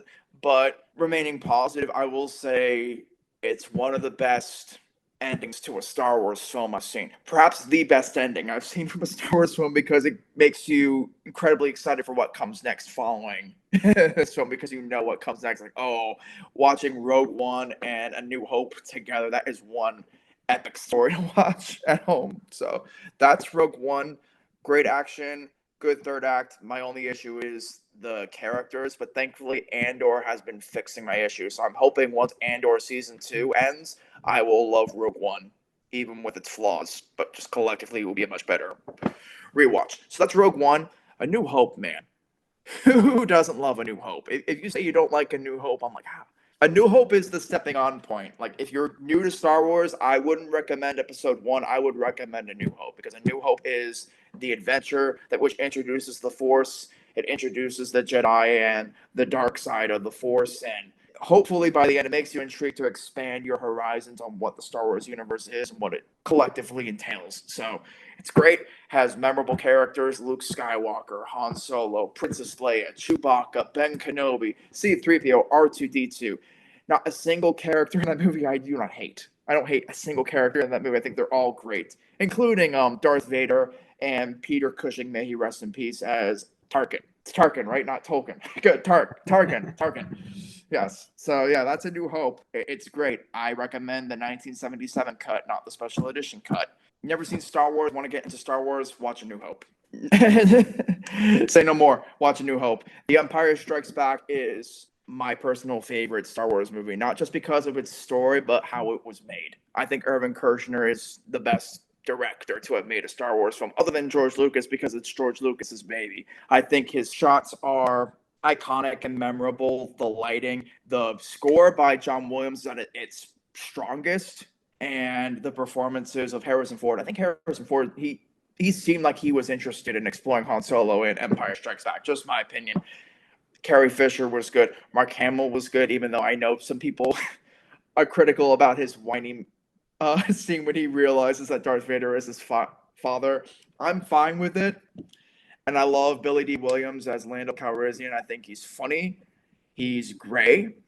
And you wonder if what he's doing is for the better good or for his own personal agenda. That's what I like. I like introducing characters like that. So that's Empire Strikes Back. I love it. New planets, new ships, Yoda. I can't forget about Yoda and the puppet Yoda all the way. As much as I thought CGI Yoda was cool, puppet Yoda. You can never go wrong with puppet Yoda. So that's Empire Strikes Back. Return of the Jedi is cool. It's a fun movie. I love the Battle of Endor. I thought that was cool. I'm a bit critical when it comes to the Ewoks, but now that we're talking it over, I understand, George Lucas is taking inspiration from a lot of different mythologies and how size doesn't really matter when it comes to a fight. Almost anybody can win in a battle, but the way it's presented, it's very corny. I don't know. Ewoks throwing stones at stormtroopers who already have helmets on their heads. It's just, there's no reason why they would fall down injured when they already have a helmet on their head.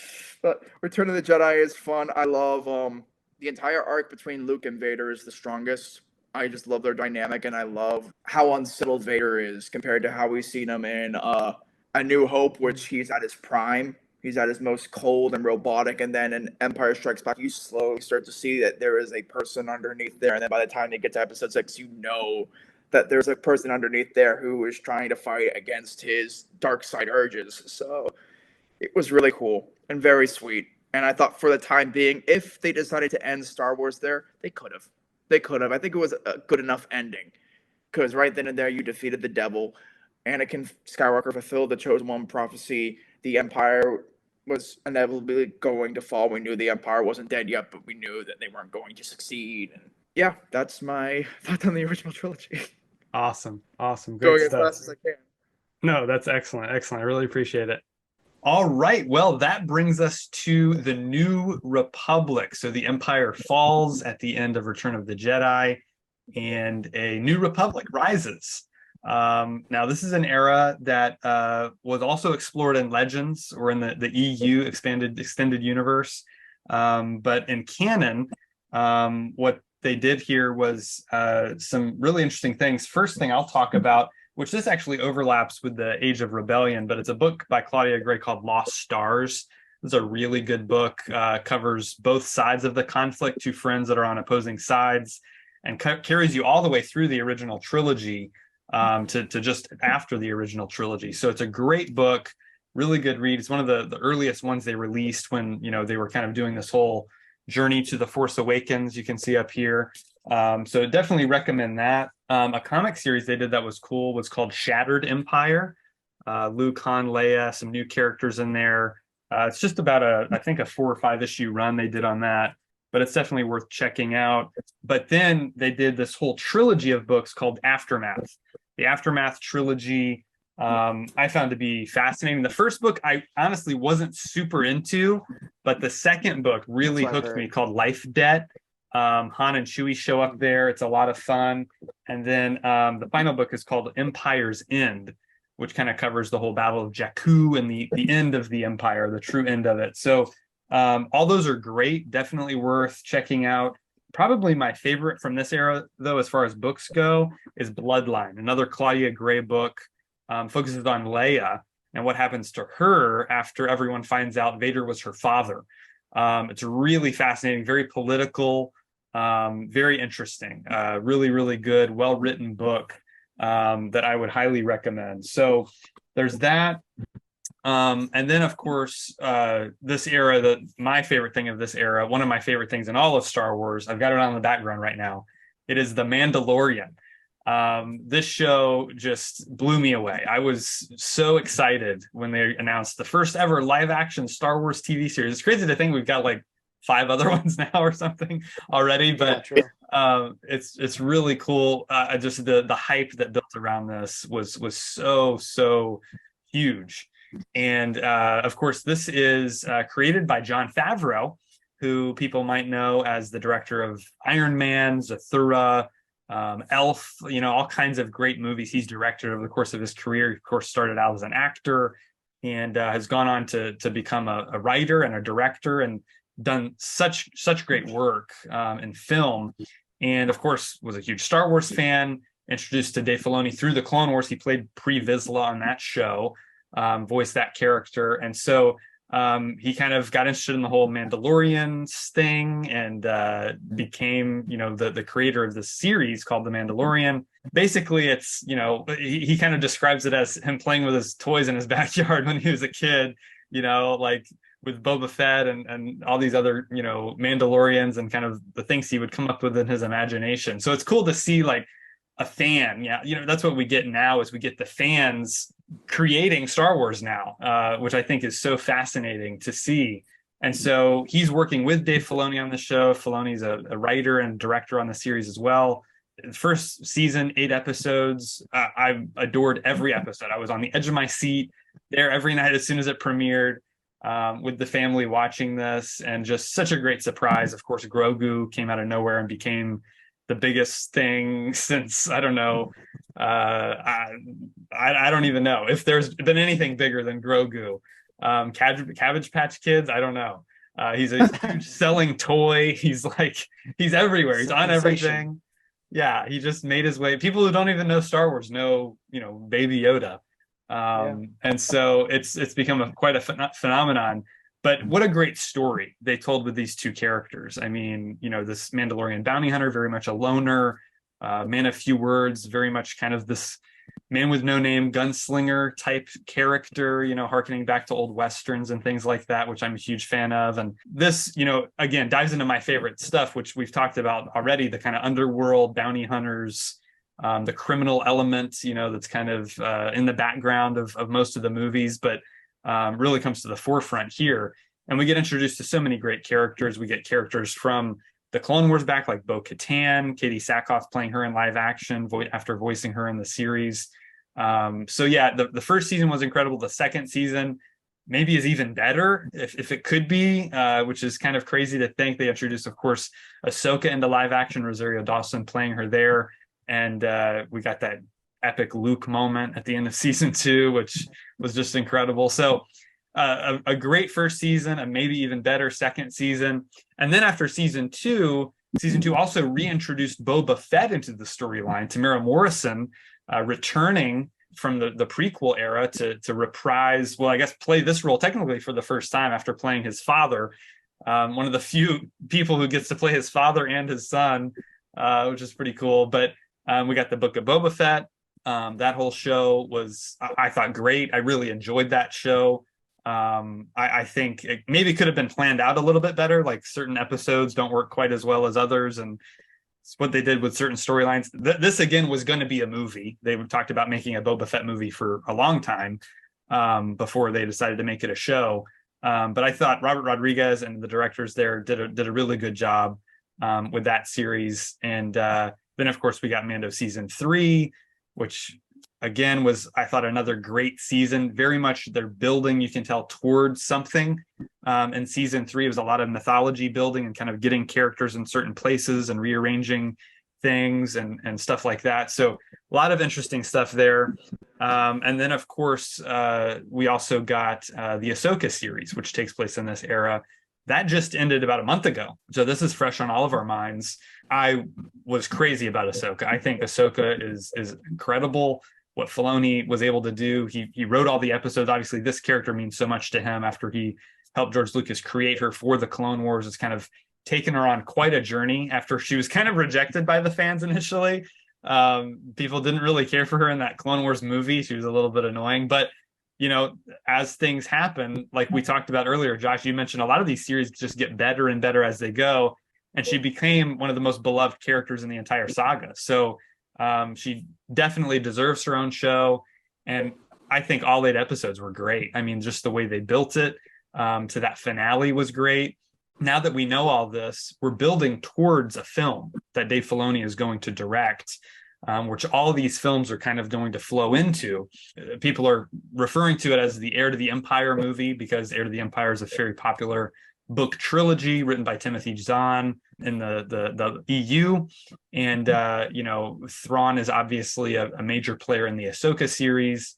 They're bringing back characters from Rebels like Ezra and Sabine and Hera. So really just interesting stuff going on. This is kind of an era where a lot's happening right now, and we don't know exactly how it's going to lead into the next era. We know what happens in the next era, but the way we're going to get there, I think, is going to be really interesting. Another show they're making called Skeleton Crew is set to come out next year, which is also going to tie in. Jude Law is going to star in that series. It's described as kind of like Goonies in Star Wars, which is a cool concept. I'm a huge fan of that film. So yeah, I'm really interested to see how everything's going to come together. I think they are doing one more season of Mandalorian, and I've heard rumors recently that Ahsoka is getting a season 2 as well. So if those each have another season, I'm guessing Dave Filoni's movie will probably come out in like 2027, 2028 is what my guess would be, but I'm not sure. So I'm just excited to see all these characters come together: Ahsoka, Mando, Thrawn, Bo-Katan, Boba Fett, the Skeleton Crew. How are they gonna bring Han, Luke, and Leia in somehow? Is Snoke going to be involved, or Palpatine? I mean, there's so many possibilities right now in this era, and it's such an exciting era for me because, again, we're kind of getting all these new stories here. So, Ben, why don't you give us your thoughts on the New Republic era? So much to process when it comes to the New Republic era. Because, beforehand, we only had the original trilogy, and then the sequel trilogy came out, which took place 30 years after Return of the Jedi. And I know for a while, as the sequel trilogy was developing, people kept wondering, like, what were the stories? What was happening between the two? It couldn't have been just a period of dullness. I'm sure there was a power struggle. There were people still trying to stay alive, even though universally people were thinking, oh, this thing's dead, it won't come back. But people are smart. In Star Wars, when it comes to Star Wars, people can be very, very smart and very strategic. So, yeah, starting off with The Mandalorian, I remember first watching the very first episode. It was the first thing I saw from Disney Plus when it launched. I was watching it with my dad, and I was just blown away. I loved how grounded it was, and that it had combination of the mythology, hero's journey, and Kurosawa, which is what inspired George Lucas to begin with. So it felt like a fresh and connective continuation of where the original trilogy left off. I think that's why I like it so much, because it sticks with the practicality of the original trilogy and not going extreme on the visual effects and making things look like a video game world. Which I'm not trying to diss the prequels again, because over time they've rendered the visual effects so it looks a lot better now. Upon rewatching it on Disney Plus in 4K, it looks great. But going back to Mandalorian, I love how dirty things look. I love the character of Mando, and of course, Grogu. Grogu is the selling chip of the franchise. If Grogu didn't work, the show was not going to work. And I'm really happy that they stuck with, like Yoda in the original trilogy, puppeteering. Because if it was a CGI thing, I think it would have been hard to relate, in my opinion. But yes, the first season of Mandalorian was great. Season 2, I may have to agree with you. I think it's slightly better, even though I understand people are like, oh, it's just a series of multiple teasers of what's to come. And I would say, yes, it is, but it also is still the continuation of Mando's quest with Grogu. You see Bo-Katan from the Clone Wars, which I thought was really cool. You get to see Ahsoka, played by Rosario Dawson, which was fan casting, actually. People were rooting for her to be Ahsoka. I thought she did a good job with the material that she had. It was obvious that she knew who the character was initially, which was a good sign. Then, of course, at the very end, we get to see Mark Hamill finally play Luke Skywalker he wanted to play. And I found his scene to be very emotional, even though it was mostly nostalgic and he was being character. But I don't care. That was Luke Skywalker. I wanted to see the Luke Skywalker from Return of the Jedi. I'm sure you wanted to see that too when they talked about, oh, there's possible there could be a Jedi at the end. I'm like, if it's Luke Skywalker, I don't think it's going to be Luke Skywalker. I thought Mark Hamill said he was done playing the character after the sequel trilogy, just to see him de-age, actually pick up Grogu and say, may the Force be with you with R2-D2. That was just... So yeah, after season 2, we had a break, and then we had Book of Boba Fett, and I agree with you. It was interesting to have Boba take over Jabba's control over the corner of Tatooine. That was interesting, and I liked the Dune plot when it came to the spice and the trade routes. I love the return of Cat Bane from the Clone Wars. That was really cool. But I think the thing that keeps it from being great is how crammed in the finale is, because it seems that they had one plan initially, then they decided at the very last second, like, oh no, we need to bring in the Mandalorian fans. We're gonna bring in Din Djarin, and we're gonna bring in Grogu, and they're gonna reunite right here and there. And as I was watching it, I'm like, I understand emotionally, yes, I'd like to see a reunion, but I think it's too soon. I want to see these characters apart for a while. I want season 3 of Mando just to be one story being about Mando, the other story being about Grogu training with Luke. That's what I was hoping for. And then maybe by the end of that season, they consider probably reconnecting. But it is what it is. Boba Fett was cool. Tamura Morrison, you could tell that he was passionate and he gave his 110% with the role. And I do hope that there is a future for him, even though I understand he was very disappointed with how things panned out. Because it seems there was a lot of interference from the studio. I don't know who's to blame, but yeah, Book of Boba Fett was last second. It was obvious, so probably the weakest thing to come out of Disney Star Wars, in my opinion. But yeah, continuing on, Mandalorian season 3 was really, really cool. I think it's probably the weakest of the 3 seasons, but I think the first 2 episodes were good. I love the episode with the pirates, and then I love the 2-part finale. That was cool.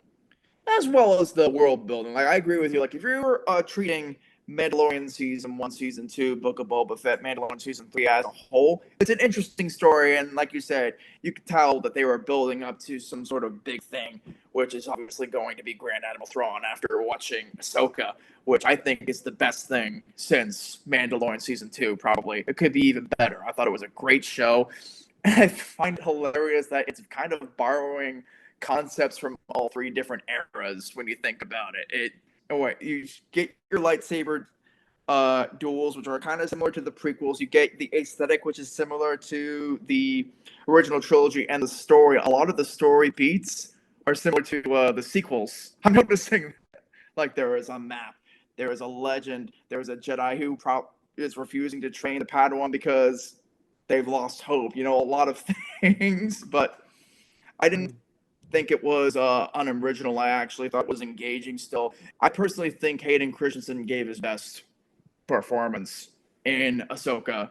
Yeah, his performance in both Obi-Wan and Ahsoka redeemed him, in my opinion, because I had issues with his performance in the prequel trilogy, but by the time he returned for Obi-Wan Kenobi, followed by Ahsoka, I'm like, yes. I think they finally found a way to make him look a bit more mature, and he started saying things that Matt Lanter, Anakin Skywalker, would say, which I like. I actually prefer the Matt Lanter approach when it comes to Anakin from the Clone Wars. That's the Anakin that I like.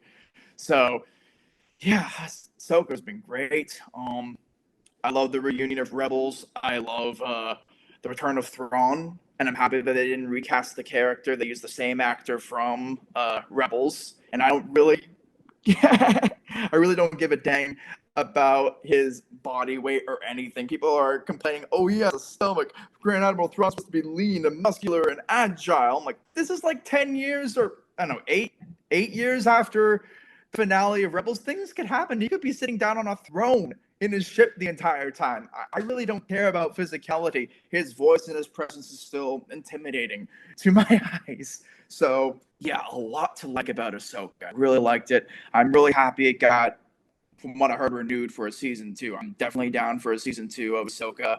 I'm looking forward to Skeleton Crew.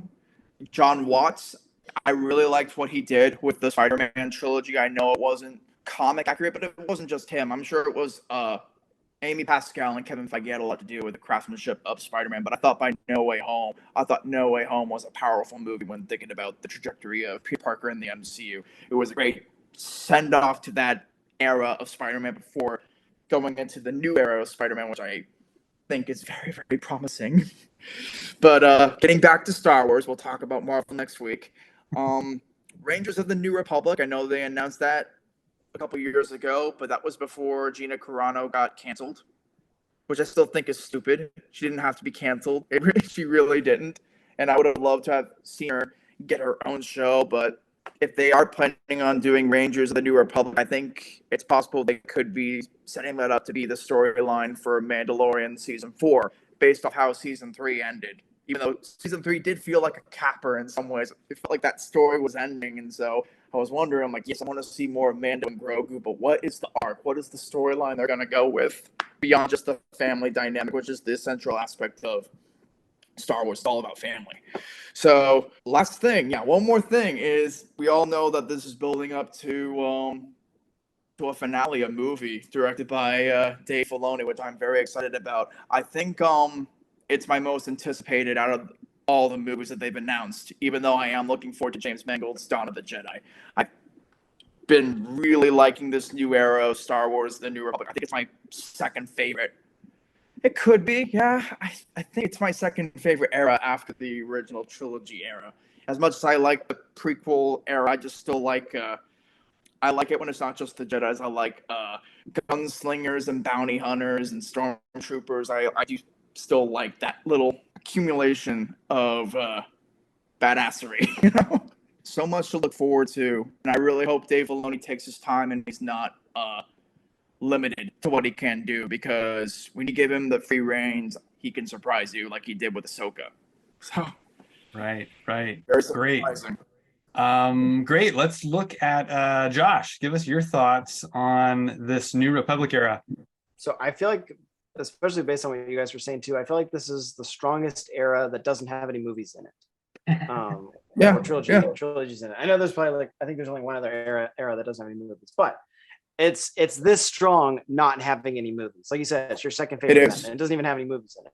Like, that's incredible, and just a testament to the work that that Filoni and Favreau have done with all these shows. Mandalorian is obviously fantastic. It's so funny to me that every single time a new season comes out, everyone's always like, "Oh, it's all side quests and blah, blah," and they start complaining about this again. I'm like, did you not watch any of the show that came before? We go through this every time. You complain every time, and then you love it every time, and then you complain that it's happening again. Like, guys, come on.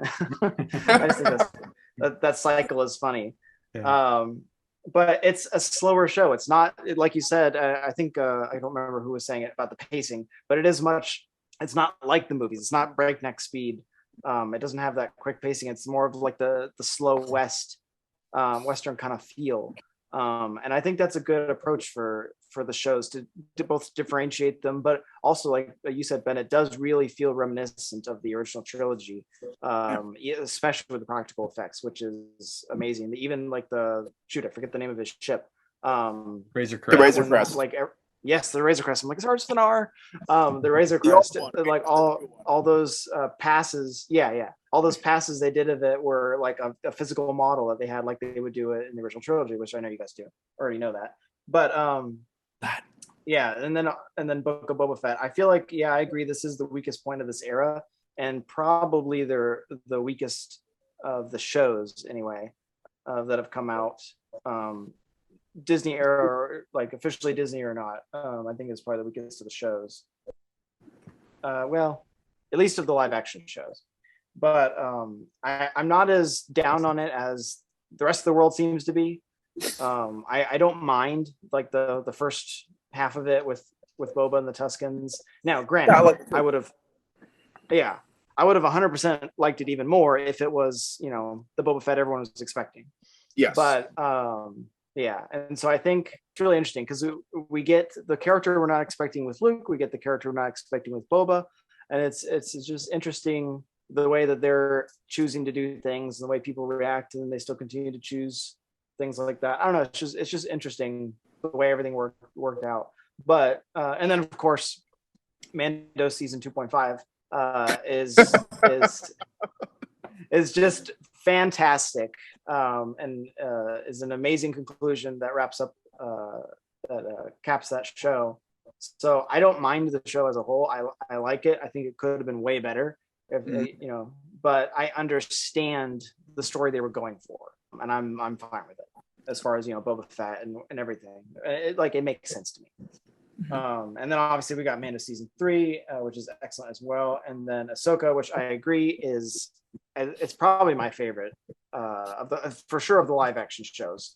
Like some people complain, like, oh, Kenobi started out really strong, and then the end was really strong, and the middle was kind of which I don't really like. if we're gonna like measure it, sure, the beginning and the end were stronger than the middle, but I don't think the middle was not good. But here, like the whole Ahsoka, like the whole season, maybe like a couple points in like a couple episodes that like maybe dragged for a second, but like the rest of it was all really interesting and engaging. And you're like, give me the next episode, you know, as soon as it ends, and like Tuesday comes around and you're like, come on. So good. And of course, Balin's character, I forgot to mention probably him. the biggest thing. Oh, he's probably the best thing to come out of. He's Rest the in best peace. new character for sure. And it is so, it's so tragic. It's So very tragic, tragic. that we lost him. But it'll be interesting to see what they do moving forward. But he was definitely probably my favorite character. One of my favorite characters. I mean, there's so many good characters. Hu Yang's character, played by David Tennant, was fantastic. This is just a fantastic show, Doctor. honestly. Yes. And like you said, Ben, so many references to bring everything together, because at least up until this point in the timeline, because you know, we have the prequel era with Ahsoka and with Hu Yang and these characters like this, and then we have the Rebels era. We have so many eras that are all been connected, like you guys were saying, with the through line of storytelling that Dave Filoni is doing here, all coming into this story here, and then where we see it going forward, where we will see it going forward, hopefully with season 2 of that and season 4 of Mando before his movie. So I'm excited to see where we take it.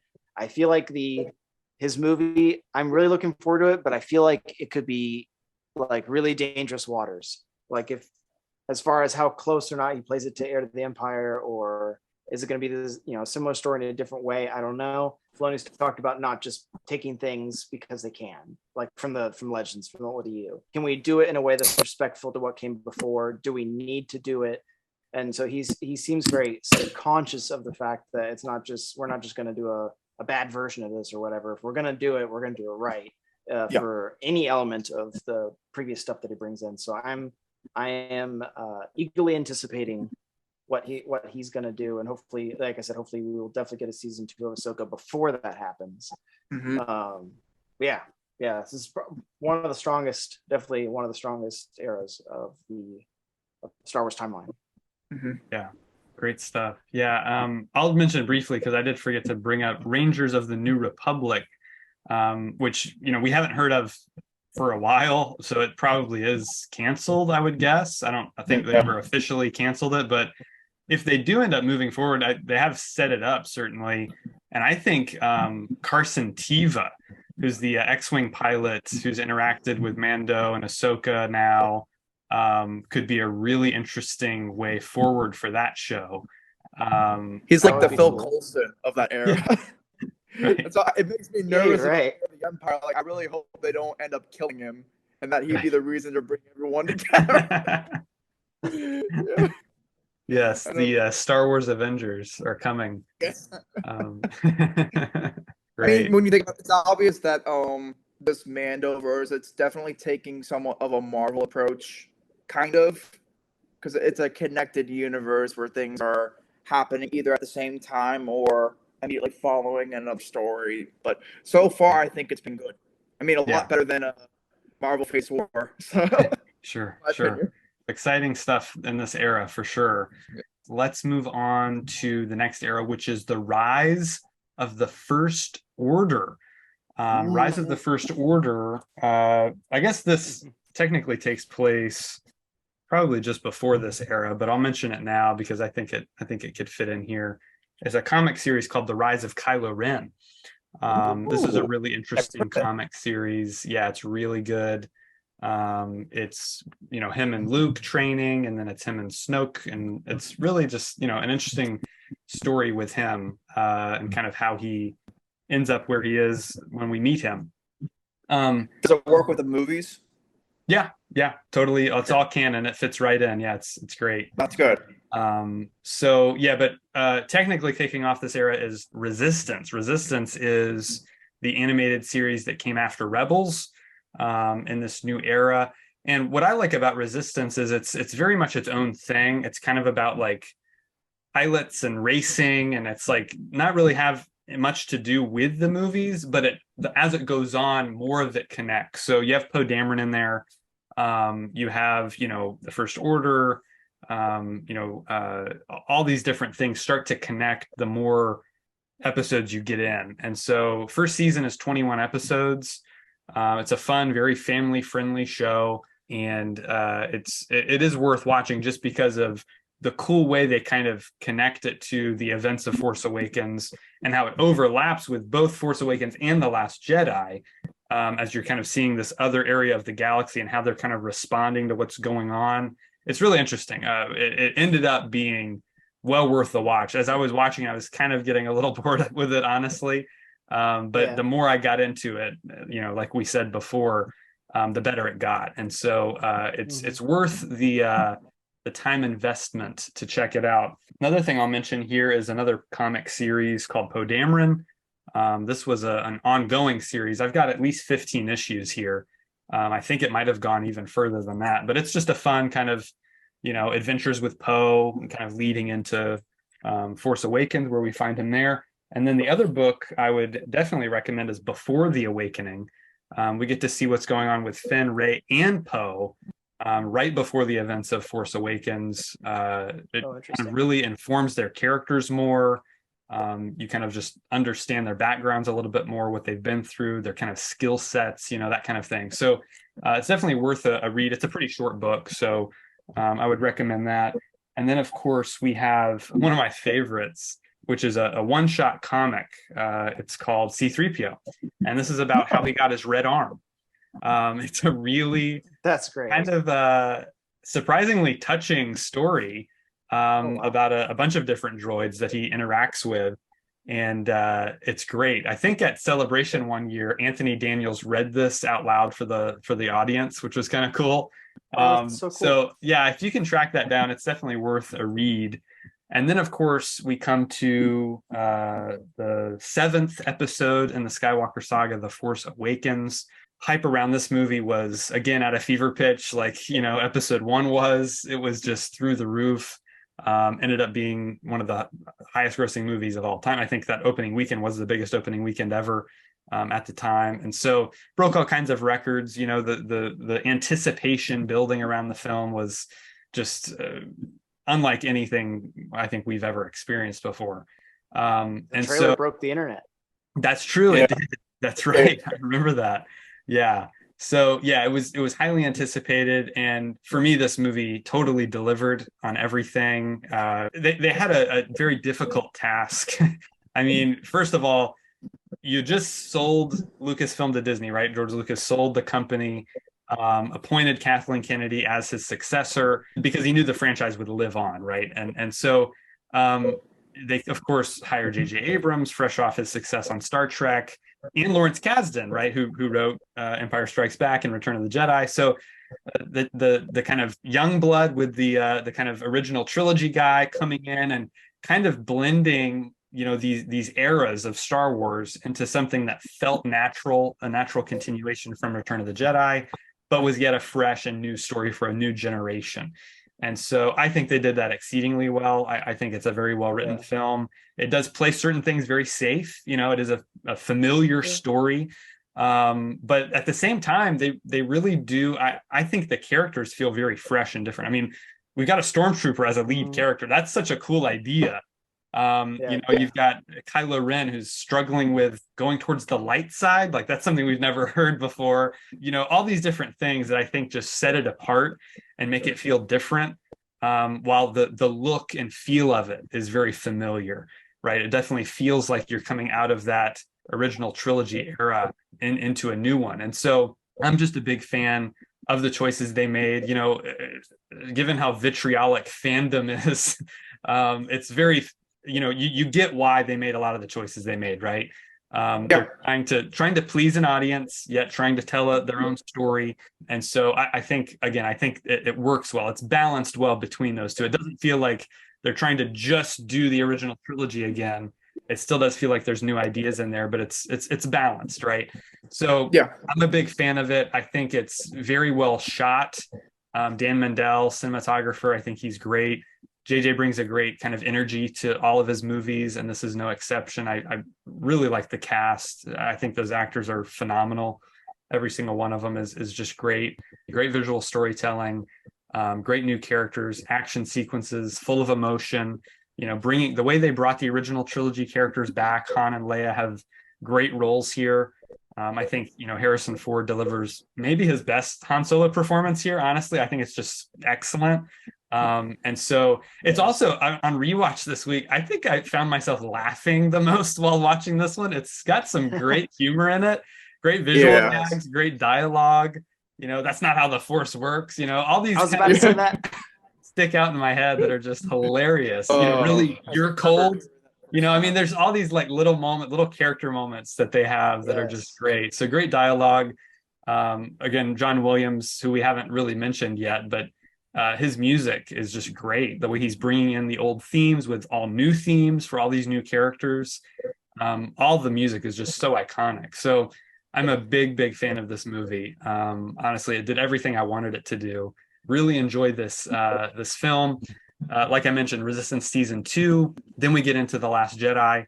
The Last Jedi is obviously the most divisive Star Wars movie because Rian Johnson came in and was like, I'm making my Star Wars, and like very much had a vision for what he wanted to do. And I adore every choice he made here. Honestly, I think it's great. And I think, the way the movie opens is awesome. The way each character has a very specific arc in the story. They're kind of splintered off into their own storylines, and it's all about learning from failure. Each of these characters basically fail at what they're trying to do, but they learn from that and grow from that. And by the end of the movie, they're fully formed characters that we get to see in the next movie. And so I think it's great for all those reasons. Cinematography here is stunning. Some of the shots here are just sublime. Really incredible stuff what they did with the most beautiful camera work. movie. Yeah, I agree. Yes. Completely. Yes. Yeah, and the effects work is great. The music again is wonderful. All the acting is great. Action sequences. That Snoke throne room scene is just an all-time great Star Wars moment. So, big fan of Last Jedi. And then, of course, we come to The Rise of Skywalker, the closer to the entire saga, which I think is wonderful. I'm a huge fan of endings, like I said about Return of the Jedi. If you can wrap it all up in a satisfying way and bring the characters to a conclusion that makes me happy and makes me hopeful. That's what these movies are all about, right? Is redemption and hope and family. And that's what this movie really puts at the forefront, is all of those ideas. And, I just think it's really well executed watching it. I watched this one just last night. Again, visually, it's stunning. It's super fast paced. Again, JJ is like bringing the energy to this, like nobody's business. The plot is really cool. I think it's kind of an Indiana Jones, like on the run, get the relic type tale, which I'm a big fan of. Harkens back to the adventure serials that it's based on. So huge fan of this film, big fan of how it all wrapped up. And I like this era a lot. This is one of my favorite eras because I'm such a big fan of the sequel trilogy. I think it's great. All right, so those are my thoughts on the Rise of the First Order era. Josh, why don't you give us your thoughts on this one? It's interesting. There's only one, like, this era has the least amount of books, I feel like, as compared to the other ones, which is interesting. Maybe that's just something I haven't really delved into. But actually, I do want to mention before I forget, I feel like Claudia Gray has written the most out of all the Disney Star Wars books, or at least most of the ones that people are talking about. Like, her name is across them constantly. So they must be good. Yeah, she's great. But as far as like the shows and everything, I too kind of struggled in the beginning with Resistance. Just the aesthetic of it. It's a totally different animation. It's very bright. And get your attention visually. Totally different style than any of the other ones that they did. And in the beginning, just some of the characters, it feels like the most kiddie of the ones they've done. But I will say, while it took me about a whole season to really latch on to Rebels, this only took about half a season. So it ramped up a lot quicker. I don't know, in my opinion.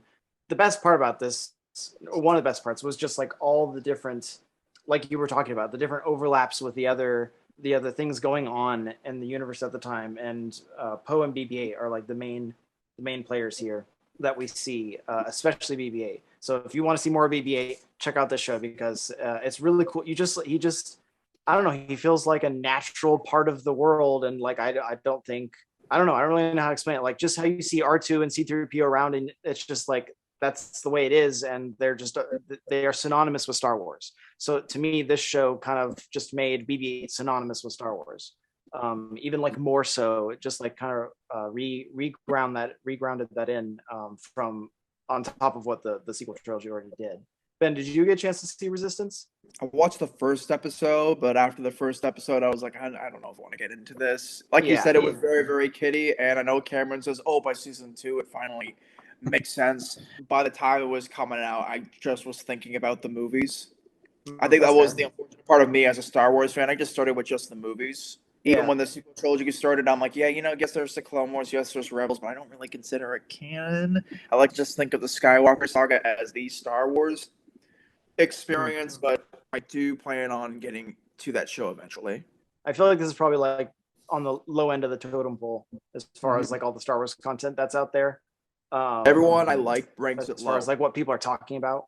Yeah, and I see why they may say that. It is definitely really hard to get into. Some of the characters are, like I said, it can be really kiddie and kind of annoying. Certain characters are kind of annoying, and then you kind of like get used to them and grow into them, and then you really like them. But the reason I asked is because there's a certain character in it, and Cameron, you'll know, Buggles the dog is like the most. Can you and I agree it's the ugliest thing ever? Yes. Yes, absolutely. And that's Yeah. supposed to be cute. I'm like, this is repulsive. What is this thing? I thought you were relating it to me for a second. Like, what? No. I just wanted to know. I wanted to know if you also could relate and agree that this is the ugliest thing ever. Yeah. It's this weird looking creature that's supposed to be this adorable, cute dog, and it is not adorable and not cute.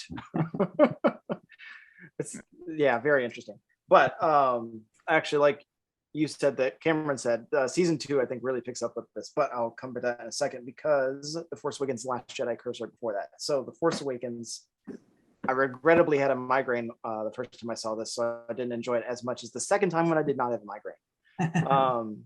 So that was a little disappointing. Opening night with everybody there, and then I have a migraine. But kind of two of the things that that you said, that Cameron, that stood out to me.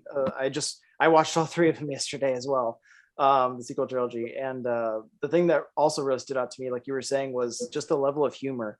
And something I noticed that they do really well throughout the whole sequel trilogy is playing off of humor when you don't know what the other person said. Like when we, as the audience, don't know what they said. Like you said with Chewie saying something, and then we don't know what he said, but then you can infer from what Han says after, like, you're cold, and just like, I don't know, like, it's just, I love that kind of humorous writing when we can't hear what they're playing off each other. We don't know what they say, but it's funny because of the reactions to it.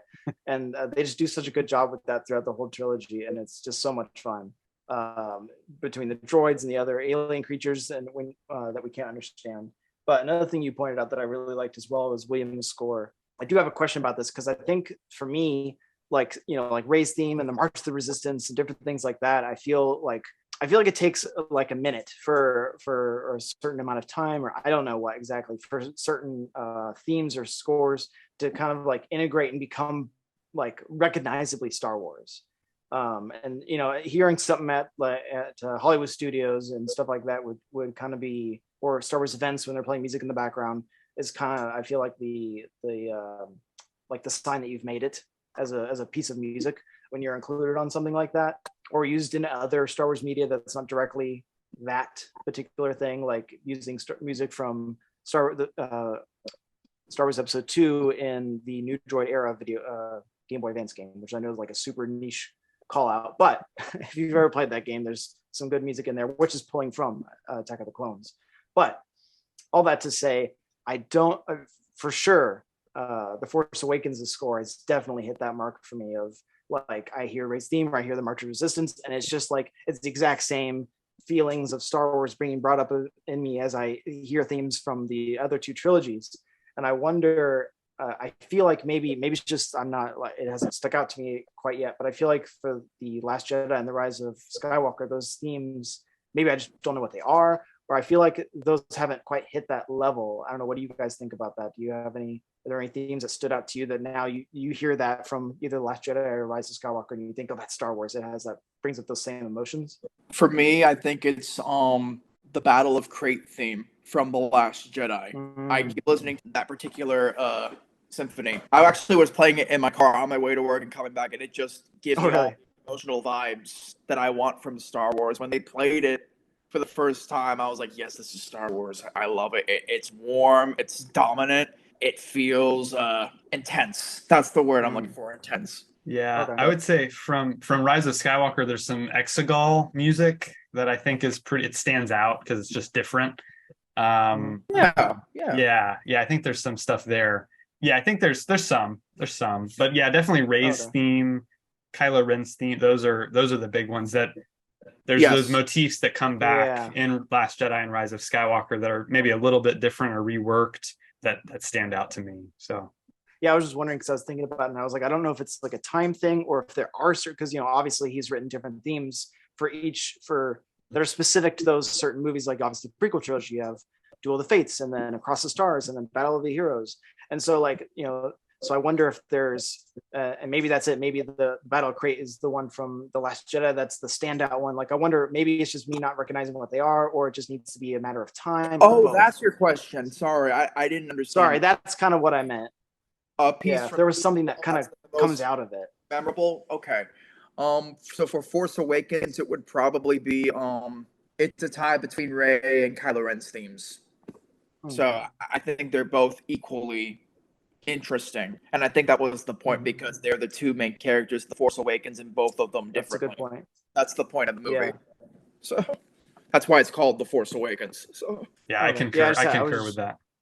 Yeah, I was just wondering what your guys' take on that was musically, but so saw The Force Awakens, absolutely loved it. Excited for what comes next. And then what's next is The Last Jedi. Like you said, Cameron, the most divisive Star Wars movie. Even to this day, people are still talking about it, which I think that's a good thing. You know, whatever. I am on the side of loving this film. I understand a lot of the complaints, especially regarding Luke Skywalker, that people talk about. I don't think they're correct regarding Luke Skywalker. I get the same feel. I get the same talk about like, oh, I wanted to see him in his prime. Well, we're also talking about 30 years later. And I don't remember which one of you two said it, talking about like that span of 19 years. Oh, and Obi-Wan not going through something or changing, going back. I think then you were talking about it. Yeah. And that was just 19 years. Add 11 more years on top of that, and we can't say Luke Skywalker hasn't changed. Like, come on. Or hasn't gone through something. I don't know. I really like the movie, and it is like the most beautiful Star Wars movie. And that throne room scene is also in my top 5 best Star Wars scenes ever. Yeah, I got to, this time I was debating between watching the John Williams score only version or the commentary version. I opted for the commentary version this time. So it was really cool to see Ryan talking about the film before it actually came out. So he wasn't privy to any of the reactions when he was recording the commentary. It'll be interesting. I want to see like a recording of him doing another commentary now talking about it after everything. So it'll be interesting. But yeah, I really enjoyed this movie. And then real quick, going back to Resistance season 2, I think is where Cameron, like you said, where the show shines. You just get more of, especially that overlap with the movies, and it's actually pretty powerful at certain points. And you see events happen in The Force Awakens and how their characters are specifically you see them experience it too, and it's very interesting, even where they are in the galaxy, that it reaches even them. And there's also some really cool characters here as well. Commander Pyre is unique to the show, and he just makes the First Order look cool. I mean, all these designs and everything, they just look really cool. I think they look better than the Empire does. I think the First Order has a better coolness factor. Not that necessarily means anything. They're still the bad guys. But I thought there was overall the show had really great voice work. Christopher Sean, I believe his name, that voiced the main character Kaz. Josh Brenner voiced Niku, and I'm guessing based on the character's pronunciation of his name, Donald Faison, I think from Scrubs, which I haven't seen, but or Big Fat Liar. I love that movie. He plays Hype Faison, and each of these characters I feel like were really unique characters to play vocally. Like they were very distinct, interesting characters, and they were all kind of annoying at first, but they also were the characters I loved the most at the end, which is really interesting. I've never seen a show do that, where it was like the characters that I was initially annoyed at the most, and I ended up liking the most as we got to the end.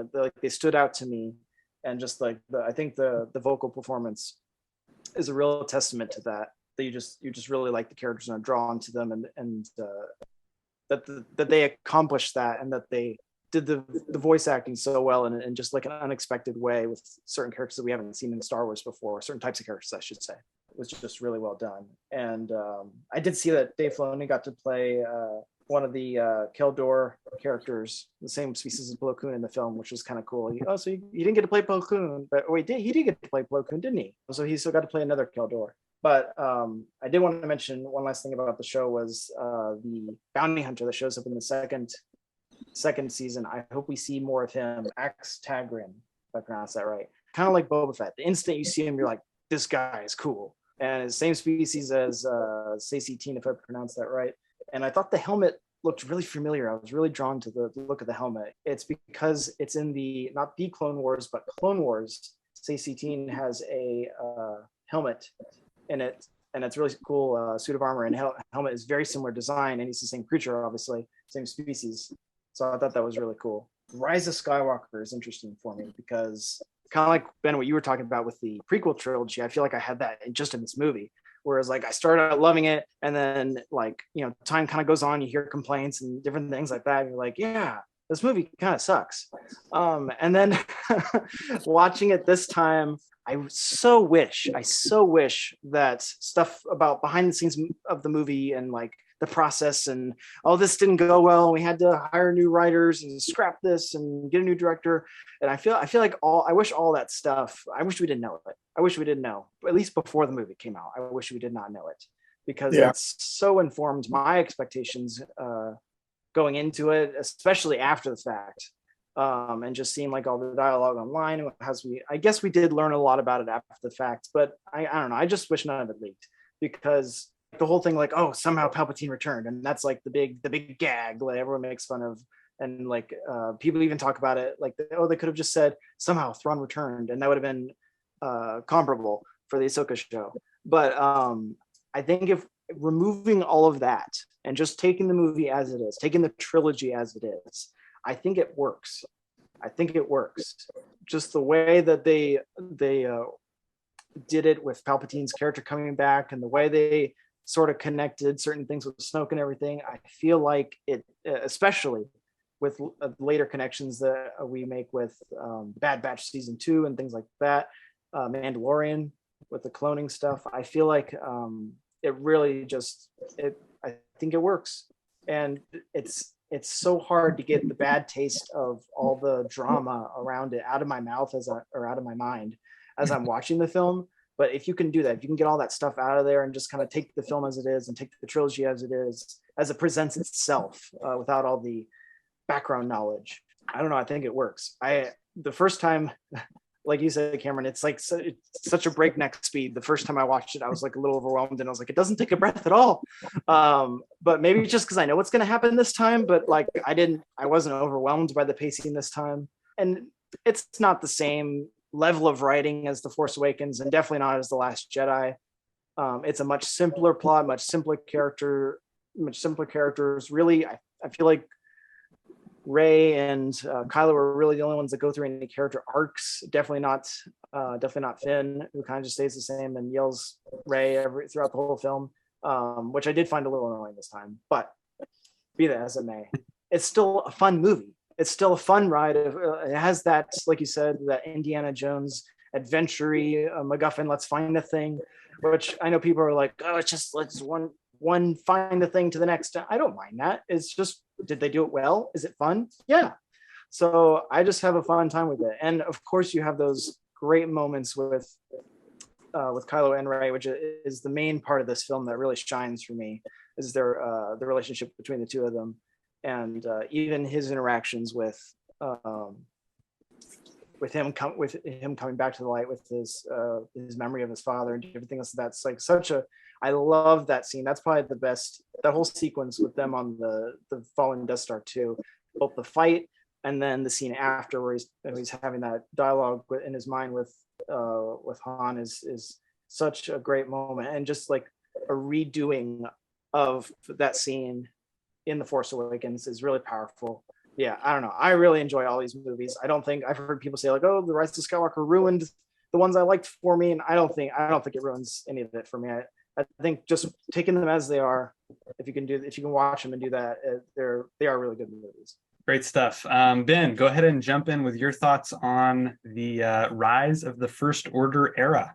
Alrighty. Well, like I said before, I have not had the chance to watch Resistance in its entirety, other than peeking at the very first episode, which I thought was a bit very shallow and quite annoying. Some of the characters I just didn't like. I didn't think I would actually grow to like them like I did with the people in Rebels and then in Clone Wars.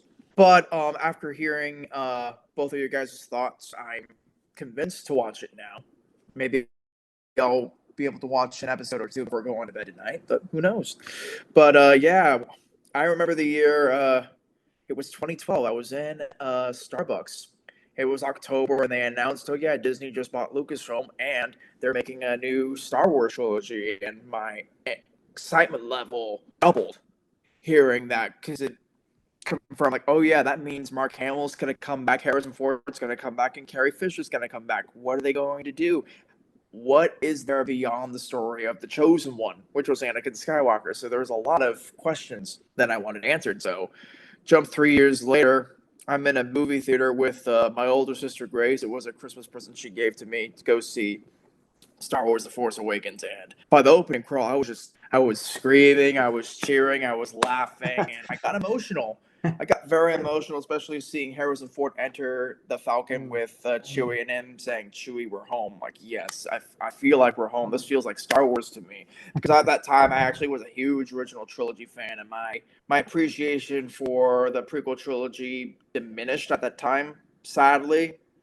All I could think about was the original trilogy, and the original trilogy was the only thing I considered canon. So watching The Force Awakens, yes, it was very familiar. It's somewhat like A New Hope, but there are a little Empire Strikes Back and a little Return of the Jedi elements in terms of environments that we visit. And I also love the fresh additions, which is, of course, Finn being an ex-stormtrooper trying to do the right thing finally in his life. We don't know why he is doing this now instead of earlier. And I know for a long time we all thought he was going to be the main character of the movie, and I personally thought that was going to be the case walking in. I'm like, okay, Finn, an ex-stormtrooper. I like this, but it turned out to be Rey, which I'm like, okay, you know what? I'm open for that too. I was fine with a female character. It hadn't been done before in Star Wars yet, other than, Ahsoka, and we had Princess Leia. It was about time we had more female characters to like in Star Wars, so I was open to it. So Force Awakens was really cool. I can still remember when it was right before Han Solo gets killed, and Grace was whispering in my ear saying, "Is Harrison Ford going to be in episode 8? I'm like, I don't know. I don't know. I don't know what's going to happen. Then he crosses the bridge, and I'm like, he's a goner. Very sad. Force Awakens, a very nostalgic, emotional, heartwarming welcome back to a world that was familiar yet was promising enough to introduce new things for the future, which is what happened with The Last Jedi 2 years later. And unlike The Force Awakens, it was ballsy, subversive, beautifully made. And I thought it was well rooted in its fundamentals, like the fundamentals of Star Wars. What is Star Wars all about? It's about morality, it's about family, it's about figuring out what is actually good, what is actually bad. It's a very great film, and I think that's why a lot of people had issues with it, because until then we were so used to just light and dark, never something in between. It got very confusing. Luke was not acting like the Luke that they grew up with as a kid. All the Snoke theories turned out to be wrong. All the Rey theories turned out to be wrong. Finn does not channel anything Force related like he did in The Force Awakens, even though we didn't really see anything Force related, even though everyone assumed, oh, he was able to train his mind to leap out of that First Order brainwash system. That's how he's able to break free of their program. Like, oh, yeah, it's possible. Yeah, I think The Last Jedi, I'm with Josh on this and with you. I think it's among the best Star Wars films. I thought it was well acted, well shot. The score, I think, is one of John Williams' strongest compositions of all time, in my opinion, because it just feels fresh, it feels bold, and it feels like you're taking in bullets. It's not like a sweet ride with nice waves flowing, and you just feel bullet after bullet after bullet. I guess this may be a bias thing, but I appreciated them telling a story about a flawed hero. Like, Luke Skywalker isn't a god. We shouldn't treat him like a god. I think the reason why we liked Luke to begin with was that we could relate to him, and in this, I still relate to him to this day because I make so many mistakes in my life. I think we all do, and I regret that I took one route, wish I could reverse it, but I can't. On some days, I'm like sitting in my home, and I'm like, I don't want to do anything anymore. Sometimes I just don't, But what Master Yoda says to Luke, I take it with me wherever I go. The greatest teacher failure is you're gonna fail. It's normal, but that doesn't mean you're a failure. You may fail, but you're not a failure. You're just learning like everybody else. And I think that is a strong theme to explore, especially within Star Wars. And it still amazes me that there's a lot of people I know who cannot see that. They just think like, oh, it's just a portrayal of The Force Awakens. I wanted the roller coaster. I wanted the badassery. And for people who think The Last Jedi isn't badass, I don't think they even were watching the movie because they allowed their brains to get clouded up with their own self-interest and not allowing new things to come into their minds to reflect on, I think that's the power of cinema. I don't go in with expectations anymore. Barely. I go in with the fresh mindset, asking for the filmmaker to feed me something new, something to digest. So I credit The Last Jedi for allowing me to start digging in deeper when it comes to certain films. And I think it's allowed me to actually like the Criterion stuff finally, because I didn't watch any art house films until like after The Last Jedi, because it was a very artsy film in terms of its aesthetic and themes and how it pays off. There's just a lot to like about that movie. It's not a perfect movie. Like, I will say pacing, yes, the pacing could be a little bit tighter, a bit more like Force Awakens in terms of pacing. I think Force Awakens had the best pacing out of all three films. I never got bored. Last Jedi, I didn't get bored. I just was like, I acknowledge what you're trying to do, but I'm not sure if we need to stay here for too long. I think you know what I'm referring to, Canto Bite. I like Canto Bite. It's cool, but I agree. You could have cut it down just a little bit. Like, we didn't need that father chase. I don't think we needed that in the movie. I am really happy we got to see a movie like The Last Jedi in Star Wars, because I don't think we're going to get anything like that ever again. We won't. Unfortunately. Yeah. But darn fans. Yeah. But The Last Jedi, I thought The Last Jedi was great. It didn't ruin anything for me from The Force Awakens. I actually watched The Force Awakens and The Last Jedi back to back on a day when I went to go see The Last Jedi in theaters for the third time. I saw it like 3 times in the movie theater. Oh, nice. With each viewing, I actually liked it even more. I will say, watching it the first time, I don't know if it was because I was stressed with work, because I had to go to work the next day and I kept thinking about like, how am I going to get this done and this done and this done. My attention span on The Last Jedi was not the greatest the first time. So walking out of the movie theater, I'm like, you know what? There are some cool scenes I liked. There are other scenes I'm not so sure that I liked. I just got to meditate. But I did not expect it to blow up with so much hatred online. I didn't. I thought people were just going to be like, okay, it's just something I need to reflect on, I still like it. People are like, oh, this is trash. This is terrible. And I got to tell you, for a long time, I don't know if you guys felt it too, but just hanging out with certain people who just hated The Last Jedi and just staring at you saying that if you like The Last Jedi, you're not a Star Wars fan, it really ticked me off. It really ticked me off. I'm like, you shouldn't tell people that. It's just not right. Yeah. And I feel terrible for actress. The actress Kelly Marie Tran, she should not have gotten that. She was just following a script. If there's someone to blame, just blame Rian Johnson for writing the characterization of Rose. Yes, her characterization wasn't perfect, but I could tell that Kelly Marie Tran was giving it her all. And I really hope to see more of her. I thought she did a good job with Raya the Last Dragon, even though I don't think Raya is the strongest Disney movie out there. It's cool, but it's not the strongest. But just a great, great film. And then comes The Rise of Skywalker. And I will say when I first showed the teaser trailer for at Celebration, I was excited. Thought it was cool, like, ooh, Palpatine is back. But I really was hoping that it didn't mean that, okay, Palpatine is back, but I hope he's not like really, really back. And then the credits rolled for the first time in Rise of Skywalker, and the first thing is about, oh, somehow Palpatine returned. My excitement level unfortunately dropped a bit. I'm like, oh, this is not the right. Yeah, I don't know. When it comes to the Rise of Skywalker, I'm 50-50 about it. There are moments that I liked. I liked the characterization of Rey. I found that to be interesting, even though I would have preferred her to remain a nobody. I thought that was a lot more powerful than her being related to a somebody. But I like the emotion, the 42 years of emotion and the references to certain things that happened in the past. I love the scene with Luke on Octo. The entire sequence on the wreckage of the Death Star, from where Rey first walks into the scene where Kylo Ren is talking to his father in a memory, I found that sequence to be brilliant. And that was like the best sequence to come out of that film, besides the super rushed sequences we got all over. But it was cool. It was nice to see Lando Calrissian again. It was nice to see Mary from The Lord of the Rings in a Star Wars movie. It was cool to see Ian McDermott being Palpatine again. I loved the voices of the Jedi that Rey hears during the final battle. I like the scene where all the ships from all over the galaxy assemble together, even though Avengers Endgame came out like a couple months earlier, and I'm like, it feels like they're copying. It feels so much like they're copying, and there wasn't any build-up, unfortunately.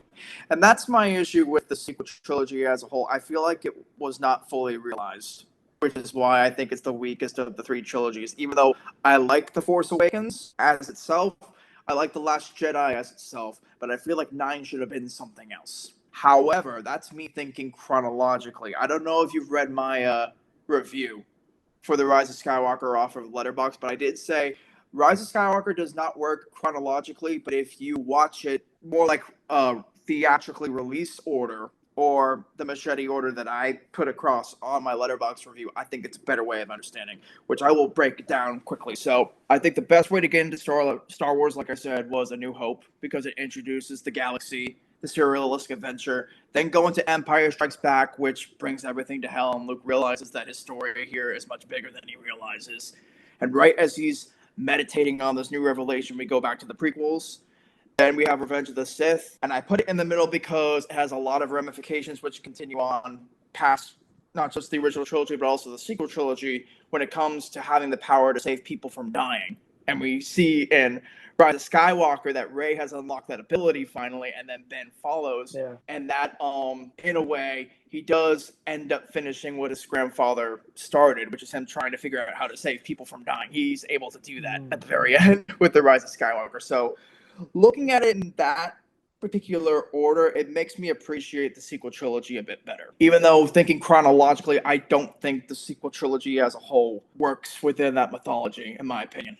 Because people want to think of things chronologically nowadays, and I don't know. I think that's my issue with the sequel trilogy, even though I still think it's a fun ride. I consider it a guilty pleasure. I don't think it's the worst Star Wars film. I think it could be kind of better than Attack of the Clones. For a while, I thought it was better than Phantom Menace, even though Phantom Menace has a better lightsaber duel.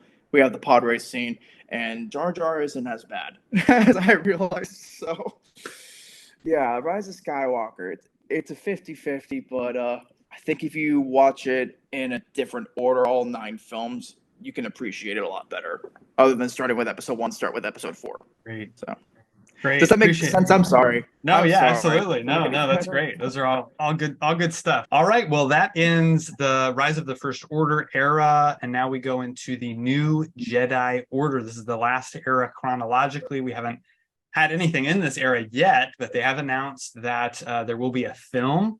Daisy Ridley will return as Rey Skywalker. Charmin Obaid-Chinoy will be directing the film. She actually was director on several episodes of Miss Marvel, that series on Disney Plus, which I actually really enjoyed.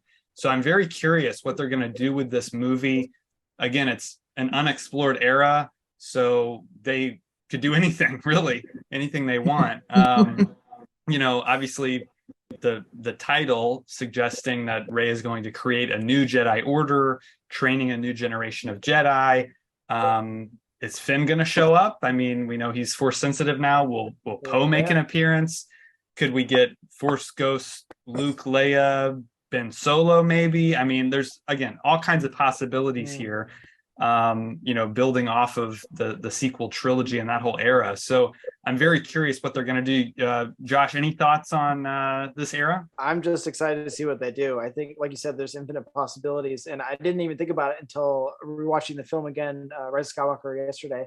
I was like, oh yeah, like Finn is Force sensitive. He can come back. He would probably be the first one she trains, and that would be really cool to see. Just like I guess more of his character realized.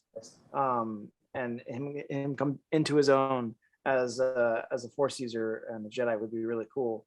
I don't think we're gonna see anything. I don't think we're gonna see Leia again, unfortunately, just because Carrie Fisher's no longer with us. But I feel like we can probably get some. We can probably expect maybe a bit of Luke here and there. It would be fun to see Mark Hamill come back without having another double perform the role after he does the scene. So it would be cool to see just him being like fully Luke, I should say, I guess. And then like if any other Jedi want to come back, like Liam Neeson, or if Ewan McGregor wants to come back as Obi-Wan, which would be interesting because he only appears as an older Force ghost. I don't know. They could probably pull it off. They could.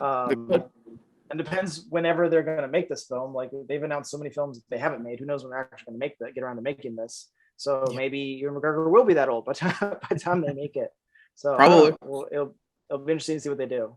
All right, Ben, go ahead and give us your quick thoughts on New Jedi Order. So when they announced they were going to do another movie that would take place after the Skywalker saga, I wasn't that excited, to be honest with you, because there comes a point where fans are going to get sick and tired of them saying, oh, there's more after the final chapter. Like, this is the end. This is the ending you've all been waiting for. Now we're going to pitch you another one. So when they announced, oh, yeah, we're doing a brand new story about a Jedi Order, and the Master is going to be Rey. Like, I have no problems with Rey. I think Rey is a cool character. I like Daisy Ridley. She's an underrated actress. I wish she was given better material for her character. Particularly in episode 9, I liked her in 7 and 8. 9, I would have liked they did a bit more of their character, other than the realization that she's a Palpatine. I'm guessing they chose that route because of her British accent, similar to Ian McDermott. But it could go either one way or another, in my opinion. I hope if they do this story that Rey is not the central focus, that it will be focused on someone else, and Rey is just like the Ben Kenobi type. Maybe that could work. But then again, now I'm wondering, who are the bad guys going to be? I hope it's not another set of dark side people, because there needs to be mostly stable balance to the Force this time around, because that story is going to get boring very, very soon if they don't change that. So, yeah, I like the director who they chose. Her work on Miss Marvel was pretty good. No one really talks about Miss Marvel that much. I thought it was one of the better shows on Disney Plus. Even though I waited till all the episodes were out to watch it, I watched them all on a single day, and I thought it was a fun show. And it didn't get woke, thankfully. So, yeah, Star Wars: A New Beginning, I believe it's called. I think it's the movie project they're focusing the most on right now. They want to get the script up and running, and they hope to start shooting by next year. So, yeah, I don't know. And Kathleen Kennedy says they want to bring back the opening crawl, and they are going to be contemplating as to whether or not the Jedi should continue. But that's a question they were already asking in The Last Jedi. So I hope this isn't going to be another The Last Jedi 2.0. We've already seen that story. We know what the answer is. I personally wouldn't have gone with a movie like that. I think it should have done what they're already doing. They're doing a Dawn of the Jedi story. I'm totally down. I'm down for a prequel trilogy. I think that'd be kind of cool. Or a continuation of they're already doing it with the Mandoverse.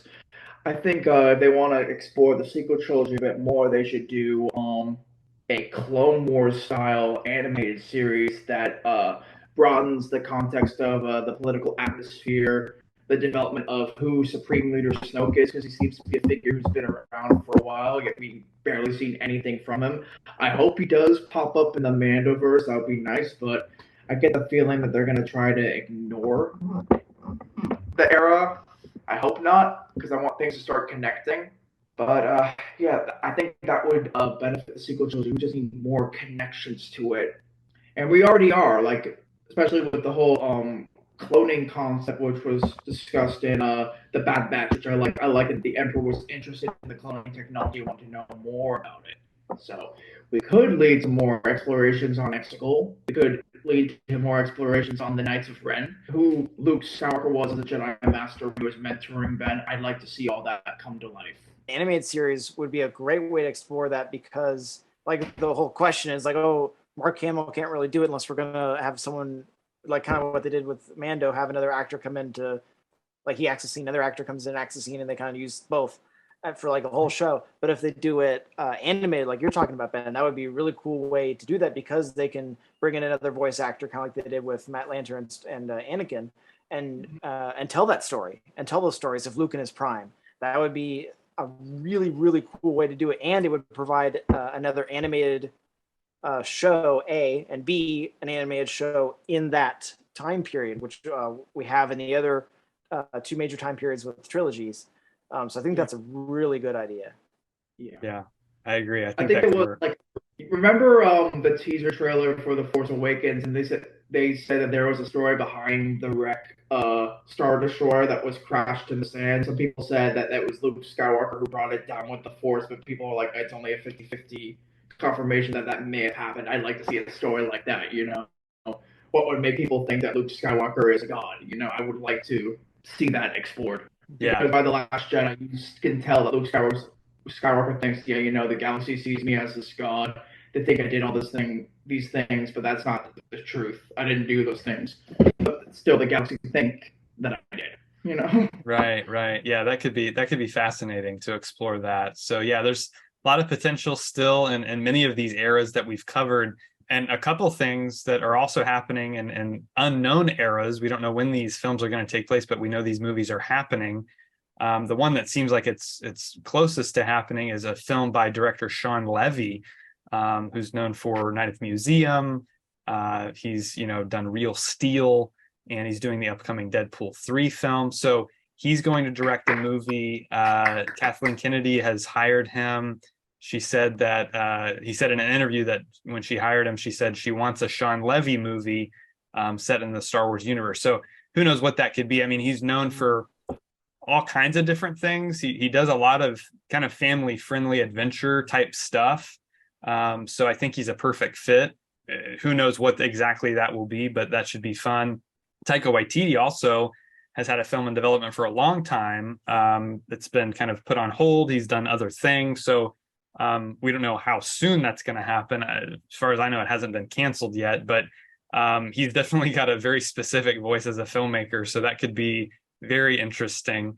There are several others that have been kind of in limbo, I guess you could say. One is Kevin Feige himself, president of Marvel, has signed on to do some type of Star Wars movie with a writer named Michael Waldron, who's written on the Loki series and the recent Doctor Strange film. So that's kind of in development. Again, there's no like hard fast, here's a release date, here's a director, here's a cast, but these are kind of things that are out there that we've had no official word on in a while, so we don't know if they're actually going to happen or not. But those would be interesting. And then, of course, we have several of these canceled projects that I wanted to talk about. Michael Arndt was signed on to write episode 7. He eventually left the project. Lawrence Kasdan was brought in with J.J. Abrams. Josh Trank was brought on board at one point to direct a Boba Fett film. We know that got canceled and turned into a TV series. James Mangold himself also was attached to that Boba Fett film for a while. And then, of course, Lord Miller's whole, solo fiasco, that all happened. Colin Trevorrow had a script written for episode 9 titled Duel of the Fates. Rian Johnson had signed on for an entire trilogy that he was going to make in some different era of Star Wars. I don't think they've ever actually said that's canceled, but it's obviously he's preoccupied with Knives Out and all kinds of other things. So who knows when or if that will happen. Stephen Daldry was the guy who originally signed on to direct the Obi-Wan Kenobi film before that became a series. Benioff and Weiss, the guys behind Game of Thrones, were signed on to do a kind of Jedi prequel trilogy of some kind, supposedly set like in the Old Republic era, High Republic era. Patty Jenkins, of course, Rogue Squadron. That is a movie I desperately want to happen. I still am holding out hope, even though she's got other things going on. JD Dillard was a director who was signed on. He's a younger director who hasn't done a ton of films, but he was signed on for a while. Damon Lindelof and Justin Britt Gibson both signed on to write a Star Wars movie post Episode 9. Some people think this was the Rey film that they've now announced, but they never confirmed that. Lindelof, I like. He's behind the show Lost and a few other series that I've really enjoyed. He helped write a lot of JJ's Star Trek movies. And then Guillermo del Toro, this is the most recent one that came out in the news. He signed on to do a Jabba the Hutt film, which would have been perfect. Oh man, I would have loved to have seen that. David S. Goyer was going to help him co-write that. Exactly, yeah. I think he wanted to. Man, that would have been amazing. That would have been so good. I just really was looking forward to that. So again, that's something that maybe could happen. Like if fans are like rise up and say, this should have happened. Why didn't you make this? Maybe it could happen still. I don't know.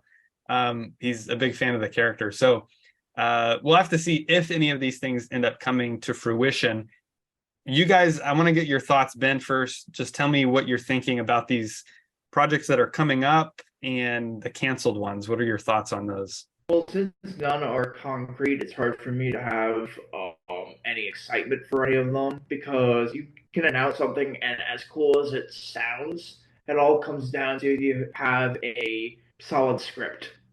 If you don't have a script or something to build off of, how do you hope to have a good movie? So, like Taika Waititi could say, "Oh yes, I have a movie in development," but he could have just written one word, and that's it. So, how can I build on my excitement off of just one word? So, I don't know. I mean, I'd like to see Taika Waititi helm Star Wars, but based off his trajectory lately, I don't know if it's still going to happen. I hope it will. I'm looking forward to his next film, Next Goal Wins. I hope it's good. It definitely looks like he's going back to his earlier roots as a filmmaker when he did Boy, which I like. I do like the movie Boy and The Hunt for the Wilder People. I hope it's one of those movies. So Sean Levy, I'm excited about Sean Levy. I know he's probably going to be busy for a while because he has both Deadpool 3 and I think he's also directing an episode or a couple episodes of Stranger Things Season 5. That's what he's been doing on the other side with the Duffer Brothers. So he has a packed schedule for the next year or so. So who knows when he's going to be able to make this movie. He probably won't be able to make it until after, Dawn of the Jedi, A New Beginning, and Heir to the Empire. If it's going to be called Heir to the Empire, we don't know. So yeah, right. Josh, your thoughts on this potential future for Star Wars? Well, just looking at some of the directors that either like are like officially announced or stuff we haven't heard about in a while, like for the most part, they all sound like they all have their own pretty unique style, or they're just a respected filmmaker like Ryan Johnson, who I wouldn't necessarily has like a standout style, something to the effect of like Del Toro or even Levy or Waititi, but he is a venerated director, or he's proven himself. So I think I'm liking what I'm seeing, and I think what whoever's choosing this, I guess Kathleen Kennedy, is kind of overseeing it. But I think the direction they're kind of going in is the direction of that overall that Marvel needs to go in, and that being. I'm not necessarily this part for Marvel, but I like that they're focusing on the TV shows.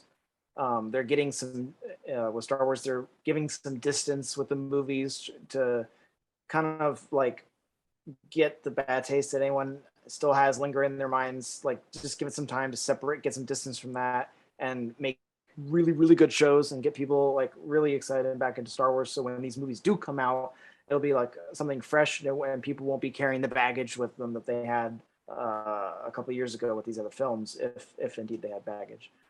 So I think that's a good plan. And then the main part, which I think is what Marvel needs to and should have been doing much earlier, is really giving filmmakers, picking filmmakers that have a unique style or have a vision and letting them go. Like what you said with Cameron, with Kathleen Kennedy saying like, oh, I want a Sean Levy Star Wars film. I think that's what we need to see here, especially. I think that's what we need to see is not necessarily Sean Levy, but we need to see filmmakers with unique vision and voice, and we need to see their style, their take on Star Wars, kind of like Visions but canon.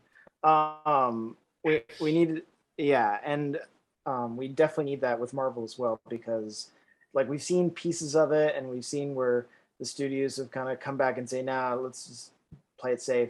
Like just at a time when things can just kind of fizzle out and die, you need those directors with those new ideas and new visions to come in and liven up either be it Star Wars or Marvel with their own take and their own vision and their own style to it. And plus that makes it interesting. Like if you said, like, obviously I don't think it's going to happen maybe ever, maybe not for like a decade, that we'll get like something like a Zack Snyder to do a Star Wars film. But if you announced that Zack Snyder was going to do a Star Wars film, you'd have a whole host of people that would be on board immediately just because they like his style, and that would just to see what he would create in this space. It would be so cool. And so kind of the same thing with when they announced Taika Waititi was going to do it. Like, what's he going to do in this space? Like, it would be so cool. And like you said with Sean Levy, and just that familial adventure spirit tone that his movies have, a lot of them have, it would be really fun to see. So this looks like a good sign